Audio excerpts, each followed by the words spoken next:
এটা আপনাদের সবাইকে স্বাগত জানাচ্ছি ভূত এফএম এবং আশা করছি সবাই যে যেখানে আছেন ভালো আছেন এবং ভালোর দলে আছেন।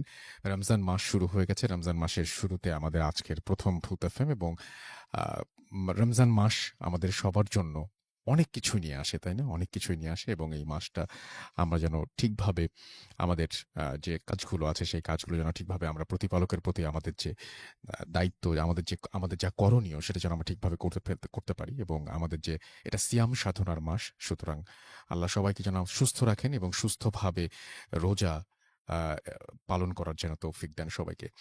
সেই আশা করছি, সেই প্রত্যাশা রেখে শুরু করছি আজকের ভূত এফএম এবং আমি জানি যে আপনারা সারাদিন রমজান মাস তো কেবল শুরু হলো, ৪ টা রোজা গেছে। খুব ফাস্ট যাচ্ছে যদিও। আমার কাছে এই বছরের এই মাসটা খুব প্রিয় এবং তার নানাবিধ কারণে তার একটা বিরাট কারণ হচ্ছে সবকিছু খুব নিয়ম মতো চলে। সবকিছু এবং আমরাও খুব নিয়ম মতো চলি। তো সবাই নিশ্চয়ই রোজা রেখে বেশ ক্লান্ত এই মুহূর্তে খাওয়া-দাওয়ার পরে। তারপরেও যারা ভূত এফএমে এখন আমাদের সাথে আছেন তাদেরকে অনেক, অনেক, অনেক, অনেক ধন্যবাদ। এবং যারা ভূত এফএমে পুরোটা সময় থাকবেন তাদেরকে অনেক ধন্যবাদ এবং আমার মনে হয় যে তারপরে মোটামুটি আমরা যখন শেষ করব তারপর তার থেকে সেহরির টাইম খুব বেশি দূরে না। যাই হোক, আমি দেখি মাঝখানে যেন আপনারা একটু রেস্ট নিতে পারেন সেরকম একটা ব্যবস্থা যদি করা যায় রমজান মাসে। আমাদের যারা গেস্ট আছেন তারাও বাসায় গিয়ে সেহরি করবেন, সেরকম একটা ব্যাপার আছে। তো দেখা যাক। আমি শুরুতে জানিয়ে দিই কিভাবে আমাদের সাথে কমিউনিকেট করবেন। যদি আমাদেরকে লিখতে চান তাহলে আমাদের ইমেল অ্যাড্রেস হচ্ছে bhutfm@radiofurti.fm, which is bhwtfm@radiofurti.fm। আপনার নাম, ঠিকানা এবং ফোন নাম্বার সহ আপনার জীবনে ঘটে যাওয়া বা আপনার জানা সেরা ঘটনা লিখে পাঠিয়ে দিন আমাদের কাছে। ঘটনার শুরুতে অবশ্যই উল্লেখ করুন যে ঘটনাটি আপনি স্টুডিওতে এসে শেয়ার করতে চান নাকি আপনি চান আপনার ঘটনা আমরা পড়ে শোনাই। যারা দেশের বাইরে রয়েছেন তারা সরাসরি লিখে পাঠাতে পারেন ঘটনা, বা আপনারা রেকর্ড করেও পাঠিয়ে দিতে পারেন আমাদের কাছে, যেটা আপনাদের ইচ্ছা। এবং যারা স্টুডিওতে আসতে চান তাদেরকে আবারও বলছি, please please please don't forget to share your full address and phone number. It is very essential. আমাদের মানে ফার্দার কন্ট্যাক্টের জন্য এটা খুব বেশি দরকার হয়। সো এটা অবশ্যই অবশ্যই ইমেইলের সাথে আপনারা পাঠাবেন, স্পেশালি যারা স্টুডিওতে আসতে চান।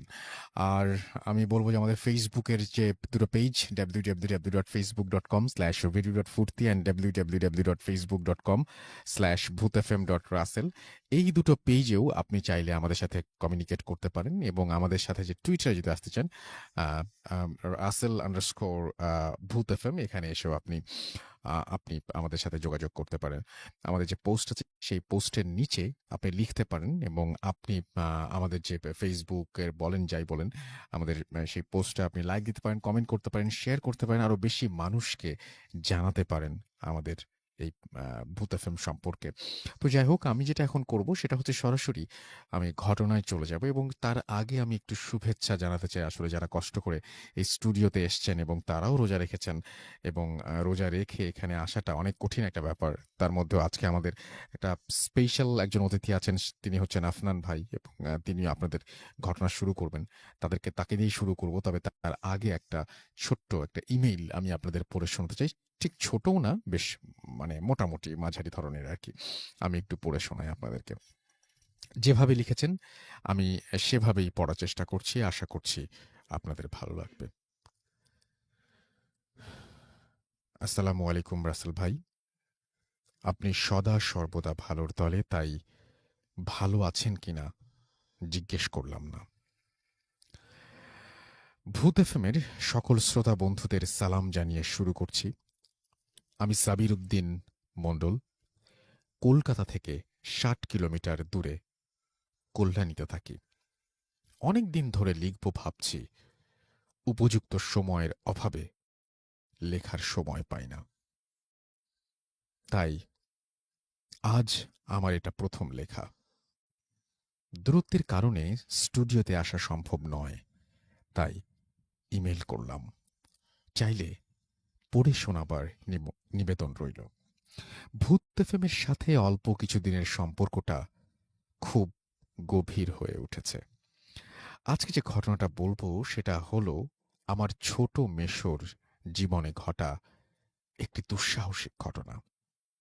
মেশো তখন পুলিশের অফিসার ইনচার্জ। মেশোর তখন বাঁকুড়াতে পোস্টিং। তারিখটা আনুমানিক ২ নভেম্বর 2018। মেশো তখন থানাতে বসে। হঠাৎ একটি খুনের কেস এলো। খুনটা দেখেই তার মাথায় হাত। এমন খুনের ঘটনা তার 10 বছরের চাকরি জীবনে এই প্রথম। 3 তলা বাড়ির ওপরের তলায় একা ছিলেন গৃহস্বামী।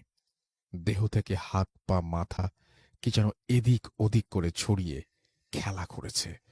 মেঝেতে রক্তের বন্যা বয়ে গেছে। একমাত্র হাতির দ্বারাই এরকম ভাবে মানুষ হত্যা করা সম্ভব, কিন্তু হাতি তো আর সিঁড়ি বেয়ে উপরে উঠতে পারবে না। তাহলে হুট করে খুলে গেল দরজাটা। বিভ্রান্তের মতো চোখ মুখে প্রবল আতঙ্কের ছাপ নিয়ে ঘরে ঢুকলেন এক মাঝবয়সী ভদ্রলোক। বললেন, বড়বাবু, বড়বাবু, আমাকে বাঁচান, নইলে আমাকেও প্রবালের মতো খুন হতে হবে। আমাকে বাঁচান স্যার। দারোগা সাহেব সোজা হয়ে বসলেন। প্রবাল মানে প্রবাল চক্রবর্তী, অর্থাৎ যে লোকটা কাল রাতে খুন হয়েছেন তা এতক্ষণে বুঝে গেছেন আমার অভিজ্ঞ মেশো মশাই। এবার মেশো একটু সোজা হয়ে বসলেন। মেশো ব্যস্ত হয়ে জিজ্ঞাসা করলেন, তা এই প্রবাল চক্রবর্তীকে আপনি আগে থেকে চিনতেন? উত্তর আসে, বিলক্ষণ স্যার। আমার নাম অনুপ ভট্টাচার্য, থাকে বিষ্ণুপুরে। মেশো আবার বললেন, তা আপনার মৃত্যুর ভয়ের কারণ কি? তিনি বললেন, শুনবেন, শুনবেন তাহলে। এবার অনুপ বাবু শোনাতে লাগলেন এক হাড় হিম করা কাহিনী। আমি আর প্রবাল দুজনেই ছিলাম অভয় আনন্দ জটাধারীর শিষ্য। গুরু সেবার উদ্দেশ্যে সেদিন গুরুদেবকে আমাদের বাড়ি নিয়ে আসি, আর সেটাই হলো আমার কাল। বাড়িতে এসেই গুরুদেবের নজরে পড়ল আমার 25 বছরের বয়সী সুন্দরী মেয়ে মেঘনার ওপরে। মেঘনা শিক্ষিতা, চাকরি করে। গুরুদেব বললেন, মেঘনাকে আমার চাই। তিনি তাকে তার ভৈরবী বানাবেন। প্রবালও এসেছিলেন সেই দিন গুরুদেবের সাথে। গুরুদেবের এই অন্যায় চাহিদার প্রতিবাদ করলেন তিনি। গুরুভক্তি উড়ে গেল নিমিষে মেয়ের সম্মানের কাছে। উঠে দাঁড়িয়ে গুরুদেবকে বেরিয়ে যেতে বললেন আমার বাড়ি থেকে। তিনি ভয়ঙ্কর রেগে গেলেন। আমি জানতাম তার অসীম শক্তির কথা। তুকতাক, বানমারা, কালো জাদু ইত্যাদিতে উনি সিদ্ধহস্ত। প্রবাল বরাবরই বদমেজাজি। মেঘনাকে সে নিজের মেয়ের মতোই ভালোবাসত। তাই সে জটাধারী গুরুকে ঘাড় ধাক্কা দিয়ে বের করে দিয়ে সদর দরজা বন্ধ করে দিল। যাবার সময় জটাধারী সেই ভয়ঙ্কর রূপের কথা মনে করলে আজও আমার হাড় হিম হয়ে যায়। আর যেতে যেতে সে প্রবালকে বলল, তুই আমার ঘাড় ধরলি, এর মাসুল তোকে দিতে হবে জীবন দিয়ে। আগামী অমাবস্যার আগে তুই মরবি, আর তারপরের অমাবস্যায় মরবে অনুপ। বলে চোখ থেকে আগুন ঝরাতে ঝরাতে চলে গেলেন জটাধারী শাস্ত্রী। উনি পিশাচ সিদ্ধ, বেতাল নামানোর কৌশল ওনার আয়ত্তে। অনুপ বলল, এই বেতালই খুন করেছে প্রবালকে, ও আমাকে মেরে ফেলবে। দারোগা সাহেব, আমাকে বাঁচান। কপালে চিন্তার ভাঁজ পড়ল মেশোর। এইসব কথা ওপরওয়ালারা স্যারদের জানালে হয়তো চাকরিটাই থাকবে না। তার নিজেরও যে বিশ্বাস হচ্ছে তা নয়, কিন্তু এইভাবে হয়তো মাথা মুন্ডু ছিঁড়ে খুন করা কোনো মানুষের পক্ষে অসম্ভব। এবার তিনি অনুপ বাবুকে ব্যাপারটা একটু খুলে বলতে লাগলেন। আবার বলা শুরু করলেন, অনুপবাবু, অমাবস্যার রাতে বসে তান্ত্রিক চক্র একসাথে অনেকে গোল হয়ে চক্রাকারে বসে, আগুনে ঘি, কারংবাড়ি ইত্যাদি আহুতি দেয়। যজ্ঞের শেষ পর্বে কলসি থেকে মন্ত্রপুত জল ধীরে ধীরে ঢেলে দেয়া হয় যজ্ঞ কুণ্ডে। সেই সাথে যে কারণে বেতালকে আহ্বান করা হচ্ছে সেই আদেশ উচ্চারণ করা হয় বারে বারে।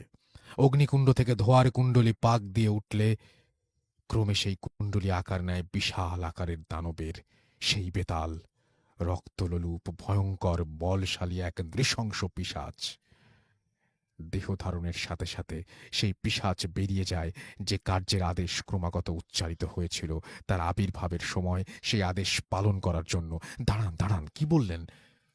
আদেশ দিতে দিতে জল ঢালতে হয় কি জন্য জানতে চাইলেন আমার মেশো।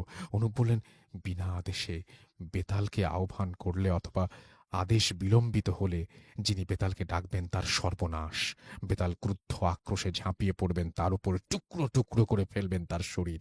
তারপর তার শক্ত পান করে বেতাল তৃষ্ণা মিটিয়ে বিদায় নিবে। ঠোঁটের কোণায় একটু হাসি খেলে গেল আমার মেশোর মুখে। বললেন, কোথায় সেই চক্র? আমাদের নিয়ে যেতে পারেন? কথা দিচ্ছি এই বেতাল আপনার কোনো ক্ষতি করতে পারবে না। ভদ্রলোক ঘাড় নেড়ে সম্মতি জানালেন।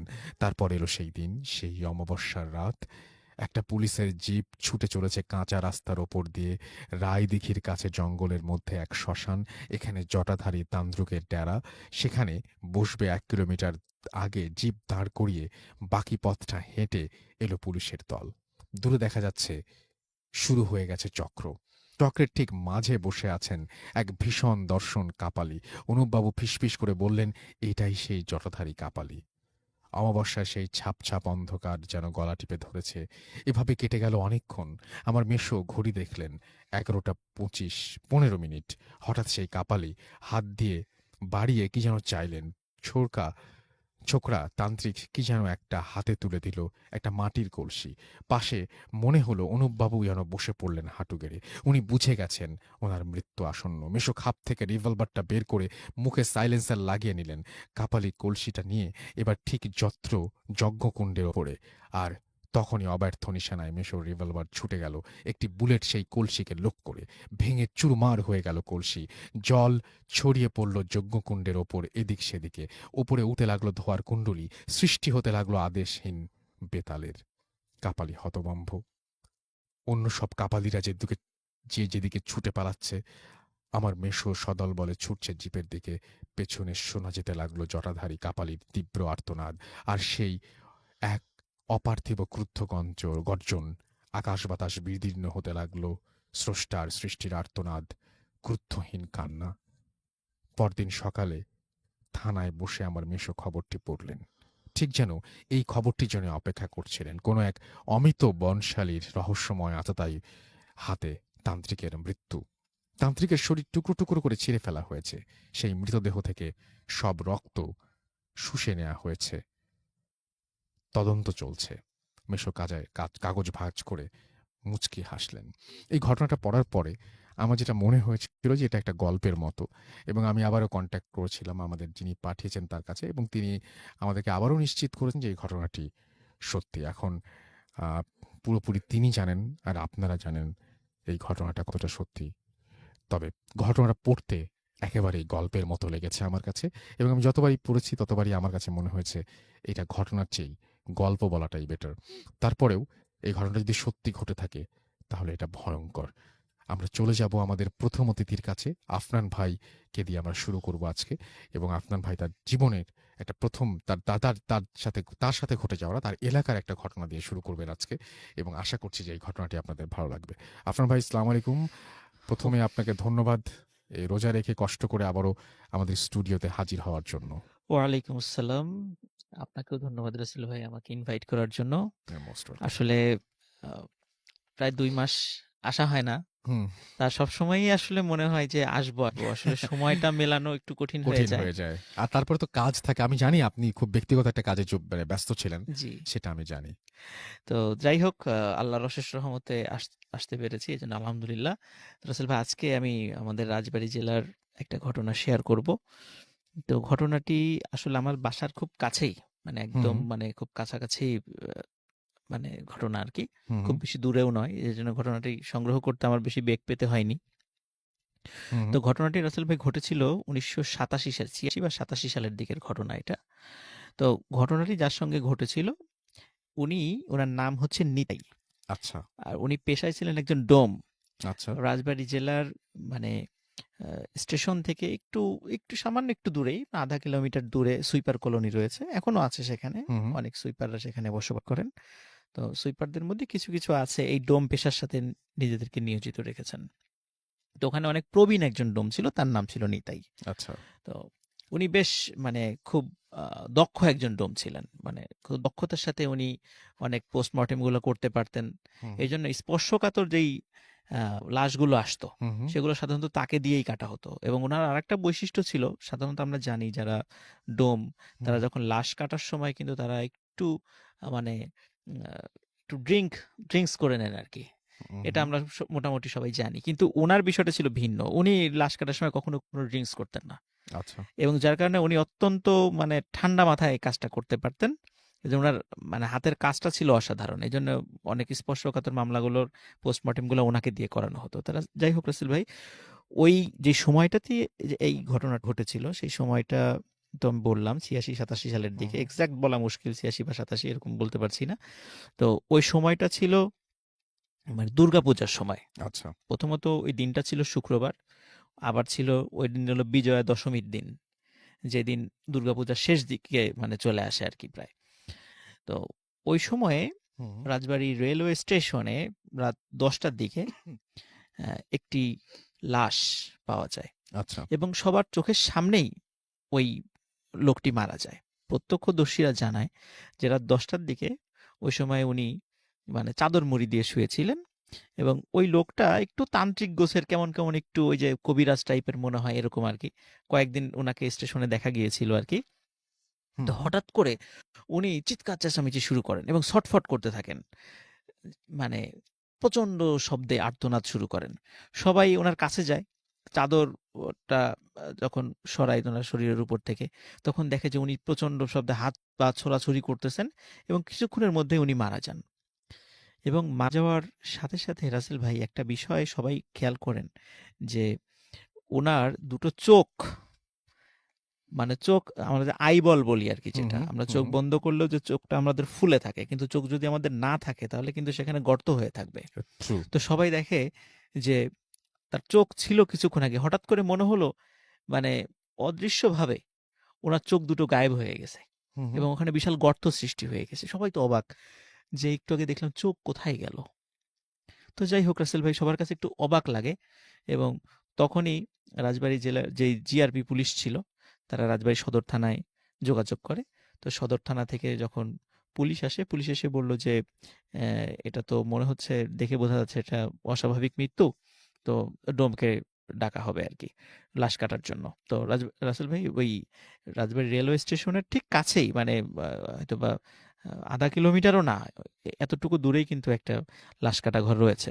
হুম, হুম, তো এখন রাসেল ভাই সাধারণত নিতাই ডোম খুব স্পর্শকাতর বিষয়গুলো হ্যান্ডেল করতো। তো হুম, হুম, তো ওই সময় যেহেতু হিন্দুদের একটা দুর্গাপূজার উৎসব চলছিল, অন্যান্য ডোমরাও ওই সময়ে পাওয়া যাচ্ছিল না তাদেরকে। আর ওই সময় তো মোবাইল ফোনও ছিল না যে তাদেরকে ফোনে কন্ট্যাক্ট করে নিয়ে আসা হবে। তো যেহেতু খুব দ্রুততার সাথে ওইটা একটা বেওয়ারিশ লাশ, পরিচয় ছিল না, দ্রুততার সাথে কর দেওয়া হবে, তাই যার কারণে ওই সময় নিতাই ডোমকে রিকোয়েস্ট করা হয়। সে হুম, নিতাই ডোম অনিচ্ছা সত্ত্বেও, যেহেতু কাউকে পাওয়া যাচ্ছিল না, তো সে সেখানে যান। তো আসলে ভাই নিতাই দমের ভাষ্য অনুযায়ী হ্যাঁ। লাশকাটা ঘরে যাওয়ার সাথে সাথে, মানে উনি তো ছোটবেলা থেকে অনেক মানে আনলিমিটেড লাশ লাশ কেটেছেন, কেটেছেন। জি। কিন্তু ওনার ভাষ্য অনুযায়ী জীবনে এই প্রথম একটি লাশ দেখে হঠাৎ করে কেন জানি ওনার খুব ভয় লাগছিল। হুম, হুম, মনে হচ্ছিল যে কেন জানি এই লাশটা মানে মানে কাটতে উনি ভয় পাচ্ছেন, প্রচন্ড ভয় পাচ্ছেন। আচ্ছা। তো এরকম যাই হয় হোক, না সাধারণত। এরকম হয় না সাধারণত, কিন্তু হ্যাঁ। কেন জানি ওনার ওনার ভাষ্য অনুযায়ী মনে হচ্ছিল যে উনি খুব ভয় পাচ্ছেন। হুম, হুম, তো রাসেল ভাই উনি তখন সাধারণত লাশ উনি যখন কাটেন, ডাক্তার থাকে, তারপর পুলিশের কিছু লোক দাঁড়ানো থাকে।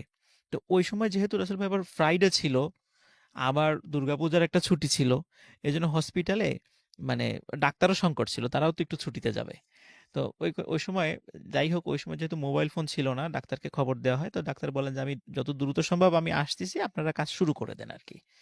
তো ওই সময় ডাক্তার তখন এসে পৌঁছেনি ওই হুম, জায়গাটাতে, কিন্তু তাড়াতাড়ি যখন দেখলো যে এটার লাশ কোথায়, এর পরিচয় জানা যাচ্ছে না, হুম, তো এইটা নিয়ে আসলে ওনাদের অতটা গরজ ছিল না, যার কারণে ডাক্তারের অনুপস্থিতিতে লাশটা কাটা শুরু হয় রাসেল ভাই। হুম, তো এমন সময় দায়িত্বরত যিনি পুলিশ অফিসার ছিলেন, উনি লাশ কাটা ঘরের ওখানে দাঁড়ায় থাকা মানে দরজার কাছে দাঁড়িয়েছিলেন উনি। হঠাৎ করে উনার যে ওয়্যারলেস সেটটা ছিল, যে ওয়াকি-টকি ছিল, হুম, হুম, তো উনার কাছে মনে হচ্ছিল যে ওয়াকি-টকিতে হয়তোবা নেটওয়ার্ক পেতে একটু সমস্যা হচ্ছে। কথা একটু অস্পষ্ট আসছে। তো উনি চিন্তা করলেন একটু রাস্তার দিকে যাই। তাহলে আমি একটু কোনো জরুরি মেসেজ আছে কিনা হুম, হুম, একটু হুম, রিপ্লাই দিয়ে আসি। হুম। তো উনি কিছু সময়ের জন্য ওইখান থেকে সরে গিয়েছেন। আচ্ছা। তো পুলিশ অফিসার যখন ফিরে আসছেন, মানে হয়তোবা ৩ থেকে ৪ মিনিট বা সর্বোচ্চ ৫ মিনিট। ৫ হুম, মিনিট পর যখন পুলিশ অফিসার ফিরে আসছেন লাশ কাটা ঘরে, তখন উনি দেখছেন যে লাশের জায়গায় রয়েছে, হুম, ওই ডোম অজ্ঞান হয়ে পাশে পড়ে আছে। তখন উনি অন্য কনস্টেবলদেরকে ডাকেন, ডোমের চোখে মুখে পানি ছিটা দিয়ে তাকে জ্ঞান ফেরানো হয়। হুম। তখন ডোমকে জিজ্ঞেস করা হয় যে কি হয়েছে? তখন ডোম বলে যে এই লাশ আমাকে প্রচন্ড জোরে একটা থাপ্পড় মেরেছে। আচ্ছা। তখন সবাই এই কথা শুনে সবাই অট্টহাসিতে ফেটে পড়ে। এটা কিভাবে সম্ভব? হুম। লাশ তোমাকে থাপ্পড় মারো এটা কিভাবে? সম্ভব না নিশ্চয়ই আসলে। তুমি হ্যাঁ। এটা অন্য কিছু ভুল দেখেছো বা ভুল। রাইট। বলে না। তো এই যে দেখেন আমার মুখের দিকে তাকান। তখন দেখা যায় রাসেল ভাই উনার মুখে ৫ আঙ্গুলের দাগ বসে আছে। মানে হুম, এত হুম, জোরে চড় মেরেছে। এখন এটাও রাসেল ভাই অন্য কিছুও মারতে পারে। জিন, ভূত এসেও মারতে পারে। হুম, হুম, কিন্তু পুলিশ অফিসার উনি খেয়াল করলেন যে যেহেতু ওই সময়ে হিন্দুদের একটা উৎসব, আমরা রাসেল ভাই ছোটবেলায় বিভিন্ন বিদায় অনুষ্ঠানগুলোতে বা আনন্দের উৎসবগুলোতে হুম, আমরা হুম, মাঝে মাঝে জড়ি খেলা খেলতাম আর কি। ওই আমরা তো জড়ি বলি, অন্য অঞ্চলে হয়তো বা অন্য কোনো শব্দ ব্যবহার করে, ওই যে চিকচিক করে আর হুম, কি, হুম, হুম, হুম, মুখে হুম, টুখে হুম। লেগে থাকে। জি। তো যেহেতু ওই সময় হিন্দুদের দুর্গাপূজার উৎসব ছিল, ডোমের মুখে কিন্তু জড়ি ছিল রাসেল ভাই। আচ্ছা। তখন পুলিশের ওই অফিসার উনি লাশের হাত চেক করছিলেন হুম, এবং হুম, হাতে দেখলেন সত্যি তার হাতে এই জড়ি লেগে আছে। হুম, হুম, তার মানে সত্যি এই হাত দিয়ে চড় মারা হয়েছে তাকে। কিন্তু এটা কিভাবে সম্ভব? এটা উনিও কোনো কিছু মিলাতে পারছিলেন না। তারপর বলল যে ঠিক আছে তুমি লাশ কাটো। তো নিতাই ডোম বলছে যে আমি এই লাশ কাটতে পারবো না। তারপর বলছে যে না এখন কাটতে তো হবেই। এটা তো আমাদের নিয়ম। যেভাবে পারো লাশ কাটো। হুম, হুম, দেখ রাসেল ভাই কোনো মতে লাশের পোস্টমর্টেম করা হয়। পোস্টমর্টেম করার পরে ওই রাত্রেই হুম, তাকে দাফন করা হয়। এখন রাসেল ভাই যে জায়গাটাতে দাফন করা হয়েছে, আমি ওই জায়গা সম্পর্কে এর আগেও বেশ কয়েকবার স্টোরি হুম, বলেছিলাম। সেটা হলো রাজবাড়ী জেলার এই লোকশেড নামক একটা জায়গায়। হুম, হুম, ওখানে পাশাপাশি দুটো কবরস্থান আছে। একটা কবরস্থান হলো বেওয়ারিশ মুসলিম লাশদের, যারা মুসলিম আর কি, তাদের কবর কবর দেওয়ার জন্য। হুম, আর আরেকটা পাশে আরেকটা জায়গা আছে, সেটা সাধারণত মানে হিন্দুদের মধ্যে নিম্ন বর্ণের লোক যারা হুম, আছেন তাদেরকে ওখানে কবর দেওয়া হয় আর কি। এই দুইটা পাশ আছে হুম, ওই জায়গাটাতে। এবং এই জায়গাটা আমাদের রাজবাড়িতে বেশ হন্টেড জায়গা হিসেবে পরিচিত, যেটা আমি এর আগেও অনেকবার বলেছি আর কি। তো হুম, ওই মুসলিম যে অংশটা, সেই অংশে তাকে কবর দেওয়া হয় আর কি। হুম, এখন রাসেল ভাই কবর দেওয়া যখন হয়ে যায়, স্বাভাবিকভাবে ডোম মনে করেছে যে এরকম ঘটনা ঘটে না, সে এরকম ঘটনা ঘটেছে, সে মানসিকভাবে বিপর্যস্ত। কিন্তু এরপর থেকে ওই ডোমের সাথে বেশ কয়েকটা ঘটনা ঘটা শুরু করে। যেমন ডোম রাতের বেলা যখন কখনো একা একা বাসায় ফেরার সময় ওনার মনে হতো যে কেউ ওনার পিছনে হাঁটছে চাদর হুম, পরে। তো উনি প্রথম দিকে এগুলো অতটা বেশি পাত্তা দিত না, কিন্তু এটা যখন কন্টিনিউ ঘুরতে থাকলো তখন উনি হুম, একদিন ঘুরে কাছে গিয়েছে যে কে দেখার জন্য। তখন রাসেল ভাই তাকিয়ে দেখে যে ওই যে লাশটি সে কেটেছিল, ওই হুম, লাশটি চাদর পরা, এবং সে শনাক্ত করলো ওই যে রাসেল ভাই লাশের চোখ ছিল না। উনি খেয়াল করলেন যে এই আমাদের চোখের যে জায়গাটা সেটা বিশাল গর্ত হয়ে আছে, সেখানে কোনো চোখ নাই। তো এইটা দেখে উনি প্রচন্ড জোরে দৌড় দিয়ে বাড়িতে চলে আসেন। হুম, হুম, তো এরপরে আরো কয়েকটা ঘটনা ঘটে। যেমন উনি রাতের বেলা যখন একা একা আসেন, হুম, হুম, তখন দেখা যায় যে মাঝে মাঝে বড় আকৃতির বিড়াল বা বড় আকৃতির কুকুর উনার পথ আগলে ধরে। হুম, হুম। এবং অদ্ভুত বিষয় যে ওই কুকুর এবং বিড়ালের কিন্তু ওই সবই আছে, কিন্তু চোখ দেখা যায় না। আচ্ছা। মনে হয় চোখ নাই, ওই চোখ দুটো কেউ খুবলে উঠে নিয়েছে। তো বাইরের এই ঘটনাগুলো যখন রাসেল ভাই মানে ঘটা শুরু করেছিল, তখন উনি এরপর থেকে কি হতো, উনি যখন রাতের বেলা কখনো একা একা আসতেন না, লোক সাথে নিয়ে আসতেন। হুম, একটু মানে উনি ভয় পাওয়া শুরু করেন আর কি। তো তখন বাইরের এই ঘটনা যখন বন্ধ হয়ে গেল, তখন রাসেল ভাই ওনার ঘরেই ঘটনা ঘটা শুরু করলো, কারণ উনি বিপত্নিক ছিলেন, কারণ বেশ হুম, অনেক বয়স্ক ছিল, ওনার ওয়াইফ মারা গেছিলেন আগে। তো উনি রাতের বেলা ফিল করতেন যে কে যেন ওনার পাশে শুয়ে আছে। আচ্ছা। এবং উনি যখনই পাশে তাকাতেন তখন দেখতেন যে ওই সেই লাশটা ওনার পাশে শুয়ে আছে, হুম, হুম, এবং লাশটা হাত দিয়ে খপ করে ওনার হাতটা চেপে ধরতো, এবং উনি অনেক চিৎকার চেঁচামেচি করতো। আশেপাশের লোকজন যখন চলে আসতো তখন দেখা যেত ওখানে কিছুই নাই। তো এই ধরনের ঘটনা রাসেল ভাই উনার সাথে প্রায়শই ঘটছিল। হুম, হুম, তো এইটা উনার সাথে ঘটছিল। ওদিকে রাসেল ভাই আরেকটা ঘটনা ঘটে। মানে এখানেই শেষ না। ওই যে স্থানটাতে কবর দেয়া হয়েছে, হুম, হুম। কবর দেওয়ার ১ম মানে যেই রাত্রে কবর দেওয়া হলো তার পরের দিন থেকে আরেকটা ঘটনা ঘটা শুরু করে। ওখানকার যারা লোকজন আছে কবরস্থানের পাশে তারা বলেছে সেটা। সেটা হচ্ছে যে কবর দেওয়ার পরেই প্রতি রাত্রে ওই কবরস্থান থেকে প্রচন্ড জোরে চিৎকার এবং চেঁচামেচির আওয়াজ আসতো। আচ্ছা। তো ওনারা যখন আলো নিয়ে যেতেন যে কি হয়েছে, এখানে কে আছে, তখন আর কোনো শব্দ পাওয়া যেত না। হুম, হুম। তো এই ধরনের ঘটনা রাসেল ভাই ৩ দিন ঘটেছিল। আচ্ছা। ৩ দিন পরে আর ঘটে নাই। ৩ দিন এই ধরনের ঘটনা ঘটেছিল। হুম, রাসেল ভাই ওই নিতাই যে ডোম, হুম, হুম। উনি এরপরে মাঝে মাঝে রাত্রে স্বপ্ন দেখা শুরু করেন। স্বপ্নে দেখছেন যে ওই সেই লাশটা বড় একটা রামদা হাতে নিয়ে ওনাকে তাড়া করছে এবং বলছে যে তাড়াতাড়ি আমাদেরকে যেখানে কবর দেওয়া হয়েছে আমার কবরটা অন্য জায়গায় নেই, হুম, এখান থেকে সরাতে হবে। হুম, হুম। তো এখন রাসেল ভাই মানে উনি তো একজন ডোম, স্বাভাবিকভাবে নিম্ন বর্ণের লোক, ওনার কথা কেন শুনবে লোকজন, এটাও একটা বিষয়। তারপরেও উনি ওখান থেকে যখন এই ধরনের স্বপ্ন উনি বারবার দেখছিলেন, হুম, হুম। তখন উনি ওই কবরস্থানের পাশের প্রতিবেশীদের গিয়ে এই বিষয়টা শেয়ার করার পরে প্রতিবেশীরা বলেন, হ্যাঁ আমরাও তো তখন হলে এই বিষয়টা প্রকাশ হয় যে হ্যাঁ আমরাও এরকম শব্দ শুনেছি এখানে। তখন প্রতিবেশীদের সহযোগিতা বলে আচ্ছা ঠিক আছে, তাহলে আমরা এইটা কবরটা এখান থেকে সরিয়ে একটু অন্য জায়গায় দিয়ে দিই। তো রাসেল আচ্ছা। ভাই ওই কবরটা আসলে ওনারা ভুল করে এমন একটা জায়গায় দিয়ে ফেলছিলেন রাতের বেলা, বুঝতে পারেন নাই। সেটা হলো ওই কবরস্থানের ঠিক কাছাকাছি আর একটা কবরস্থান আছে যেখানে মানে ওই এলাকার কিছু লোকজন মারা গেলে সেখানে করতে দেওয়া হয়। এটা বেওয়ারিশ লাশদের কবরস্থান না। ওনারা হুম, ভুল করে আসলে ওই জায়গাটা রাত্রেবেলা কবর দিয়ে ফেলেছেন, অতটা বুঝতে পারেন নাই, আচ্ছা। না বুঝে এটা দিয়ে ফেলেছিলেন আর কি। হুম, হুম, তো ওই জায়গাটাতে একজন নামাজি ব্যক্তির একটা কবর ছিল। হুম, হুম।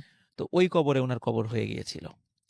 কিন্তু ওনারা যখন কবর খুঁড়েছেন, কবর খোঁড়ার পর অদ্ভুত একটা ব্যাপার রাসেল ভাই সবাই খেয়াল করেছেন, সেটা হচ্ছে ওই ডেড বডির মাথা ছিল না। মানে ওনারা পোস্টমর্টেম করার পর তো তাকে দাফন করেছে। হুম, হুম। দাফন করার পর ওনারা যখন কবরটা খুলেছে তখন দেখে যে এই কবর লাশ ঠিকই আছে, ৪-৫ দিনে একটু নষ্ট হয়ে গেছে কিছুটা, কিন্তু দেহতে কোনো মাথা নাই। আচ্ছা। এটা সবার মনে একটা সন্দেহের উদ্রেক করে এবং ওই নিতাই ডোম বলে যে মাথাটা নিশ্চিত ধারালো কোনো কিছু দিয়ে কেটে নিয়ে যাওয়া হয়েছে, এরকম একটা নিদর্শন আছে, মানে হুম, তারা হুম, বুঝতে পারছে। হুম, হুম। তখন ওই নিতাই ডোম মানে সন্দেহ করে যে এই লোকটি নিশ্চয়ই কোনো ব্ল্যাক ম্যাজিকের সাথে জড়িত ছিল। আচ্ছা। তো আসলে ভাই এখানে একটা বিষয় বলে রাখা ভালো যে যারা এই ব্ল্যাক ম্যাজিক করেন বা এরকম তন্ত্রমন্ত্র সাধনা করেন, আমরা অনেক সময় শুনেছি এবং এটা নতুন কিছু না, এটা হাজার হাজার বছরের পুরাতন একটা বিষয় যে তাদের কবর কবর হয়ে গেলে অনেক সময় অন্য তান্ত্রিকরা এসে ওই রিচুয়াল করার জন্য বা হুম, তাদের তন্ত্রমন্ত্র সাধনার জন্য এই মাথাগুলো তারা কেটে নিয়ে যান। জি। এই ধরনের ঘটনা মানে অনেক হাজার হাজার বছর আগের থেকেই ঘটে আসছে বা এখনো ঘটছে এটা। তো ওনারা পরবর্তীতে লাশটা ওই বেওয়ারিশের মানে ওইখানে সরিয়ে নিয়ে আসেন এবং ওইটা নিয়ে আসার পরে রাসেল ভাই এই মাসখানেক পরে ওই ব্যক্তির মানে ঠিকানা পাওয়া যায়। ওনার বাড়ি ছিল মানে কুমারখালীর ওইদিকে, কুষ্টিয়ার কুমারখালীর ওইদিকে ওই লোকটির বাড়ি ছিল। উনি আসলেই মানে ব্ল্যাক ম্যাজিক প্র্যাকটিস করতেন আচ্ছা। এবং ওনার ব্ল্যাক ম্যাজিক প্র্যাকটিস করার কারণে বেশ কিছু কারণে গ্রাম থেকে ওনাকে বিতাড়িত করা হয়েছিল। হুম, হুম। পরে উনি এই কিছুদিন রাজবাড়িতে আসছিলেন এবং উনি ওই হঠাৎ করে রাত্রেবেলা উনি মারা যান এবং তারপরেই এই ধরনের কিছু অদ্ভুত ঘটনা ঘটে। তো আসলে ভাই নিতাই ডোম অনেকদিন জীবিত ছিলেন। তো যখন ওনার কবরটা সরিয়ে আনা হয় তারপর থেকে ওই ধরনের ঘটনা আর ওনার সাথে কোনো দিন ঘটে নাই। এখনো ওনার ফ্যামিলির লোকজন মানে পারিবারিকভাবে এই ডোমের পেশার সাথে জড়িত আছেন আর কি রাজবাড়িতে। তো এটাই ছিল রাসেল ভাই আমার first story. Okay. Thank you so much. আপনার প্রথম ঘটনার জন্য আপনাকে অনেক ধন্যবাদ এবং আশা করছি যে এই ঘটনাটি আপনাদেরও ভালো লেগেছে। ভালো লাগলে অবশ্যই আমাদের জানাবেন। এখন যেটা করব সেটা হচ্ছে সরাসরি চলে যাব কিছু আপনাদের পাঠানো কমেন্টে এবং আপনাদের আপনারা আমাদের যে টুইটার সেই অ্যাকাউন্টে আপনারা আবার এখানে আপনারা রিটুইট করেছেন, সেখানে আমি একটু দেখব যে আমাদের কাফিরুল ইসলাম আমাদের লিখেছেন যে, হাই রাসেলদা কেমন আছেন? এবং ভূত এফএম এর সঙ্গে ছিলাম, সারা জীবন থাকবো। Thank you very much. আমাদের সাথে আছেন দেখতে পাচ্ছি রাহি চৌধুরী, এছাড়াও এলসি রনি আমাদের সঙ্গে আছেন।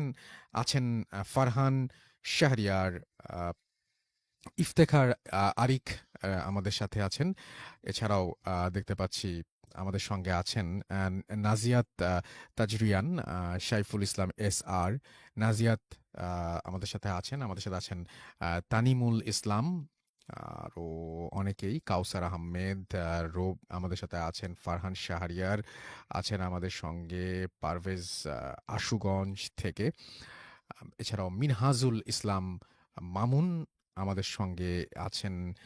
দেখতে পাচ্ছি ইমরান, শান্তা ইসলাম প্রতিদিনের মতো আজকেও আমাদের সাথে আছেন। আমাদের সাথে জান্নাত মিম জয়েন করেছেন, আমাদের সাথে জয়েন করেছেন এই মুহূর্তে মহাসিন। ওকে, এবং খুব ভয় লাগছে তিনি সেটা জানিয়েছেন। জনি আমাদের সাথে আছেন, আমাদের সাথে আছেন নাজিয়াত, এছাড়াও আর এস রাহাত, আহ, তারেক ইসলাম, এবং তিনি নয়াপাড়া নারায়ণপাড়া নাটোর থেকে আছেন তিনি। ইফতেখার আরিক রিফাত, এবং আমাদের সঙ্গে আরো অনেকেই দেখতে পাচ্ছি আছেন এখানে। অনেকে অ্যাপ দিয়ে শুনছেন, যেমন বিশাল বৈরাগী রাজভীর, তিনি অ্যাপ দিয়ে শুনছেন এই মুহূর্তে আমাদের সঙ্গে। এছাড়াও Abu Noman Faisal, Sanjida Rahman Nishi, Raihan Khan, it's Shanto, MD Ashik Sarkar, Zubair Masud, Tanvir Ahmed, Rakib Hasan, Mir Rabbi, Saiful Islam S R আমাদের সঙ্গে। এছাড়াও দেখতে পাচ্ছি এম এইচ সোহাগ সহ আরো অনেকে আমাদের সাথে আছেন। আমাদের যে ভূত এফএমের যে পেজটা, সেই ভূত এফএমের পেজেও এই মুহূর্তে অনেকে আমাদের সঙ্গে আছেন এবং কথা বলছেন তারা। এবং তার মধ্যে আমি দেখতে পাচ্ছি যে সেকেন্ড স্টোরিটা ভালো ছিল, আফনান ভাইয়ের কথা লিখেছেন। আমাদের সঙ্গে শাওন মল্লিক, আই লাভ ভূত এফএম, মইনুর সাগর, আফনান ভাই মানে শিহরিত কিছু, জান্নাত আরমা, এবং আমাদের সঙ্গে দেখতে পাচ্ছি ভিজে সোহান আমাদের সঙ্গে আছেন। আমাদের সঙ্গে আছেন দেখতে পাচ্ছি জুবায়ের খান অঙ্কন, হিমেল রাহাত, তিনি আছেন আমাদের সঙ্গে। এমডি মারুফ আলী আছেন আমাদের সঙ্গে আছেন দেখতে পাচ্ছি। এছাড়াও আবির হাসান নীরব, আরমান বিন আলাউদ্দিন, আর এরিক হেনরি আছেন আমাদের সঙ্গে দেখতে পাচ্ছি। সিয়াম আহমেদ আছেন আমাদের সঙ্গে। আই এইচ রনি, এইচ ইয়ান আমাদের সঙ্গে, তিনি জানিয়েছেন যে ভূত এফএমের বিরাট ফ্যান তিনি। সাইফুল্লাহ শিবলু, আফনান ভাইয়ের ঘটনাগুলো বেস্ট। সাদ্দাম শিকদার আমাদের সঙ্গে আছেন। এ আর আমিনুল, এমডি ইফতি হাসান আমাদের সঙ্গে আছেন। আমাদের সঙ্গে আছেন আরমান হোসেন বিজয়, এমডি রনি ইসলাম আমাদের সঙ্গে আছেন। আমাদের সঙ্গে আছেন নিবিড় হৃদয়, আরমান হোসেন, এমডি মারুফ আলী আমাদের সঙ্গে আছেন। এছাড়াও দেখতে পাচ্ছি অভি, কাজী মাজহারুল ইসলাম, হাসিবুর রহমান চৌধুরী দীপু, ইমরান রানা, মিনহাজুর রহমান, এমডি শরীফ সহ আরো অনেকে। থ্যাংক ইউ ভেরি মাচ আমাদের সঙ্গে থাকার জন্য। আমরা আবারও ফিরে আসবো রেডিও ফুর্তির পেজটাতে, একটু পড়ে ফেলি আমরা খুব তাড়াতাড়ি। এবং এখানেও অনেকে আছেন, সোনিয়া নাসির মগবাজার থেকে শুনছেন, তামিম তানভীর আমাদের সঙ্গে আছেন, মইনুল ইসলাম জিসান, মোস্তফা কায়সার তামিম, নির্মল হৃদয়, মিরাজুল মমিন স্বাধীন, এস কে শিহাব, মোহাম্মদ রাতুল, নাহিদ হোসাইন, আবির মজুমদার, তানজিল চৌধুরী, প্রিয়নাথ পল জয় আমাদের সঙ্গে আছেন দেখতে পাচ্ছি। ইন্তেসার আহমেদ বাঁধন, ফারহান আহমেদ শাকিল আমাদের সঙ্গে আছেন দেখতে পাচ্ছি। এম আলী হুসাইন, রোমিও না রোমিও, রিয়া আখতার আমাদের সঙ্গে আছেন। মাকনুন মিতু আমাদের সঙ্গে আছেন। মাহমুদুল হাসান বিপ্লব আছেন। এমডি মাসুম, শাহরিয়ার খান, অ্যাপ দিয়ে না, আপনি অ্যাপ দিয়ে শুনছেন না আসলে। শাকিল খান আমাদের সঙ্গে আছেন। আমাদের সঙ্গে আছেন এস কে সুমন মল্লিক, মজুমদার টুটুল আমাদের সঙ্গে আছেন। সুমাইয়া আখতার, ফয়সাল অর্ণব আমাদের সঙ্গে আছেন। আমাদের সঙ্গে আছেন এমডি সাকিব রাজ, তাবাসসুম আখতার, প্রিন্স নাইম সহ আরো অনেকে আমাদের সঙ্গে আছেন। থ্যাংক ইউ ভেরি মাচ আমাদের সঙ্গে থাকার জন্য। আমরা চলে যাব আমাদের দ্বিতীয় অতিথির কাছে, তার কাছ থেকে একটা ঘটনা শুনে আসবো। আপনার নামটা প্লিজ একটু বলবেন, কোথা থেকে এসেছেন, তারপরে আপনার ঘটনায় যাব। আসসালামু আলাইকুম রাসেল ভাই, আমি ওয়ালাইকুম সালাম। তালহা জি প্যারানর্মাল সোসাইটি গ্রুপের পক্ষ থেকে আসছি। জি। তো রাসেল ভাই, আজকে আমি যে স্টোরিটা শেয়ার করতে চাচ্ছি সেটা আমার খুব কাছের একটা মানুষের সাথে ঘটে যাওয়া কাহিনী। তো সে মূলত ঢাকার বাইরে থাকে। হুম হুম সে ঢাকায় আসছিল এই জন্য যে ঢাকায় থেকে সে কোনো একটা রুম ভাড়া নিয়ে পড়াশোনা করবে, তারপরে কোনো টিউশনি মিউশনি করে তারপরে তার হাত খরচ চালা নিবে, মানে ব্যাচেলর লাইফটা যেরকম হয় আর কি। হুম হুম তো সে যখন আসবে তো তার সাথে আরো দুজন ফ্রেন্ড ছিল। তো তারা তিনজন ফ্রেন্ডের মধ্যে দুইজন ফ্রেন্ড হচ্ছে ঢাকার দিকে রওনা হয়েছিল, যে ওরা মানে কোনো রকম একটা ব্যবস্থা করে তারপরে একবারে তাদের যত কিছু আছে সবকিছু নিয়ে তারপরে তার আরেকজন যে বন্ধু আছে তাকে তাকে নিয়ে চলে আসবে। হুম তো একজন তো ছিল আমার বন্ধু, হুম, হুম, আরেকজন তার সাথে যে ছিল সেই ছেলেটা মানে হিন্দু ধর্মের ছিল, একটা হিন্দু ছেলে ছিল আরকি। হুম, হুম। তো তারা যখন ঢাকায় আসে, তারা ১ম এই আসে হচ্ছে আপনার পুরান ঢাকার দিকে। তো পুরান ঢাকায় এজন্য আসে যে এখানের যেই হোস্টেলগুলা বা এখানের যে রুমগুলো ভাড়া দেওয়া হয়, সেই ভাড়াগুলো তুলনামূলক অন্যান্য জায়গা থেকে তুলনামূলক ভাড়াগুলো কম। তো এইজন্য তাদের বাজেটে যেন কুলায় যায় ব্যাপারটা, তারা যেন ঠিকঠাক মতো থাকতে পারে, এইজন্য তারা পুরান ঢাকাতেই বাসাটা খোঁজা মানে শুরু করে। তো পুরান ঢাকায় আসার পর তারা বিভিন্ন জায়গায় এরকম বাসা খোঁজাখুঁজির পর তারা সারাদিন না পেয়ে মানে পায় নাই বিভিন্ন কারণে, হয়তো তাদের বাজেটে কুলায় নাই বা অনেকে নিতে চাচ্ছিল না ৩ জন বলে। হ্যাঁ, তারা ৩ জন একটা রুমে থাকতে চাচ্ছিল। এরকম বিভিন্ন ঝাই-ঝামেলার কারণে তারা থাকতে পারে নাই কোথাও। আচ্ছা। কনফার্ম করতে পারেনি। তো সারাদিন ঘোরাঘুরির পর সন্ধ্যার দিকে তারা একটা বাসার নিচ দিয়ে যাচ্ছিল। তো সেই বাসার নিচে যে দারোয়ান ছিল, সেই দারোয়ানকে মানে তারা একটু ভদ্রভাবে জিজ্ঞাসা করছে যে, "আচ্ছা চাচা, এই আশেপাশে আপনার জানা মতে কোনো হোস্টেল বা ব্যাচেলর ভাড়া দেয় এরকম কোনো বাড়ি আছে কিনা? যদি আপনার জানা থাকতো তাহলে আমাদের একটু উপকার হতো। আমরা হুম, বাড়ি ভাড়া নেওয়ার জন্য আসছি।" তো দারোয়ান তাদেরকে নিয়ে বাসার ভিতরে গেছে। তাদেরকে নিয়ে বাসার ভিতরে গিয়ে এই বাড়ির যে মালিক, সেই বাড়ির মালিকের সাথে তাদের মানে দেখা করায় দিছে। আর বলছে যে, "আপনি একটু কথা বলেন তাদের সাথে।" তো বাড়ির মালিকের কাছে নেওয়ার পর তারা ২ জন ছিল। তো তাদের মানে ভালো-মন্দ জিজ্ঞেস করে শুরুতেই। ভালো-মন্দ জিজ্ঞেস করার পর বলছে যে, "আচ্ছা, বাসা ভাড়া নিবা ভালো কথা। বাট তোমরা মানুষ কয়জন?" হুম, হুম, তো বলছে যে, "হ্যাঁ, আমরা আমরা আজকে ২ জন আসছি। পরে কনফার্ম হয়ে গেলে আমরা আর আমাদের আরেকজন আসছে। তাকে আমরা নিয়ে আসবো। মানে আমরা মোট ৩ জন।" হুম, হুম। তো রাসেল ভাই, একটা জিনিস মানে পয়েন্ট করে রাখতেছি যে এই বাড়িওয়ালার সাথে তাদের যে এখন কথাবার্তা হচ্ছে, এই জিনিসটা আমি পরে ক্লিয়ার করে দিব যে সে এই কথাটা কেন বলছিল যে তোমরা কয়জন আছো। আচ্ছা, তো তাদেরকে বলছে যে, "ঠিক আছে, তোমরা যদি থাকতে চাও তাহলে কোনো সমস্যা নাই।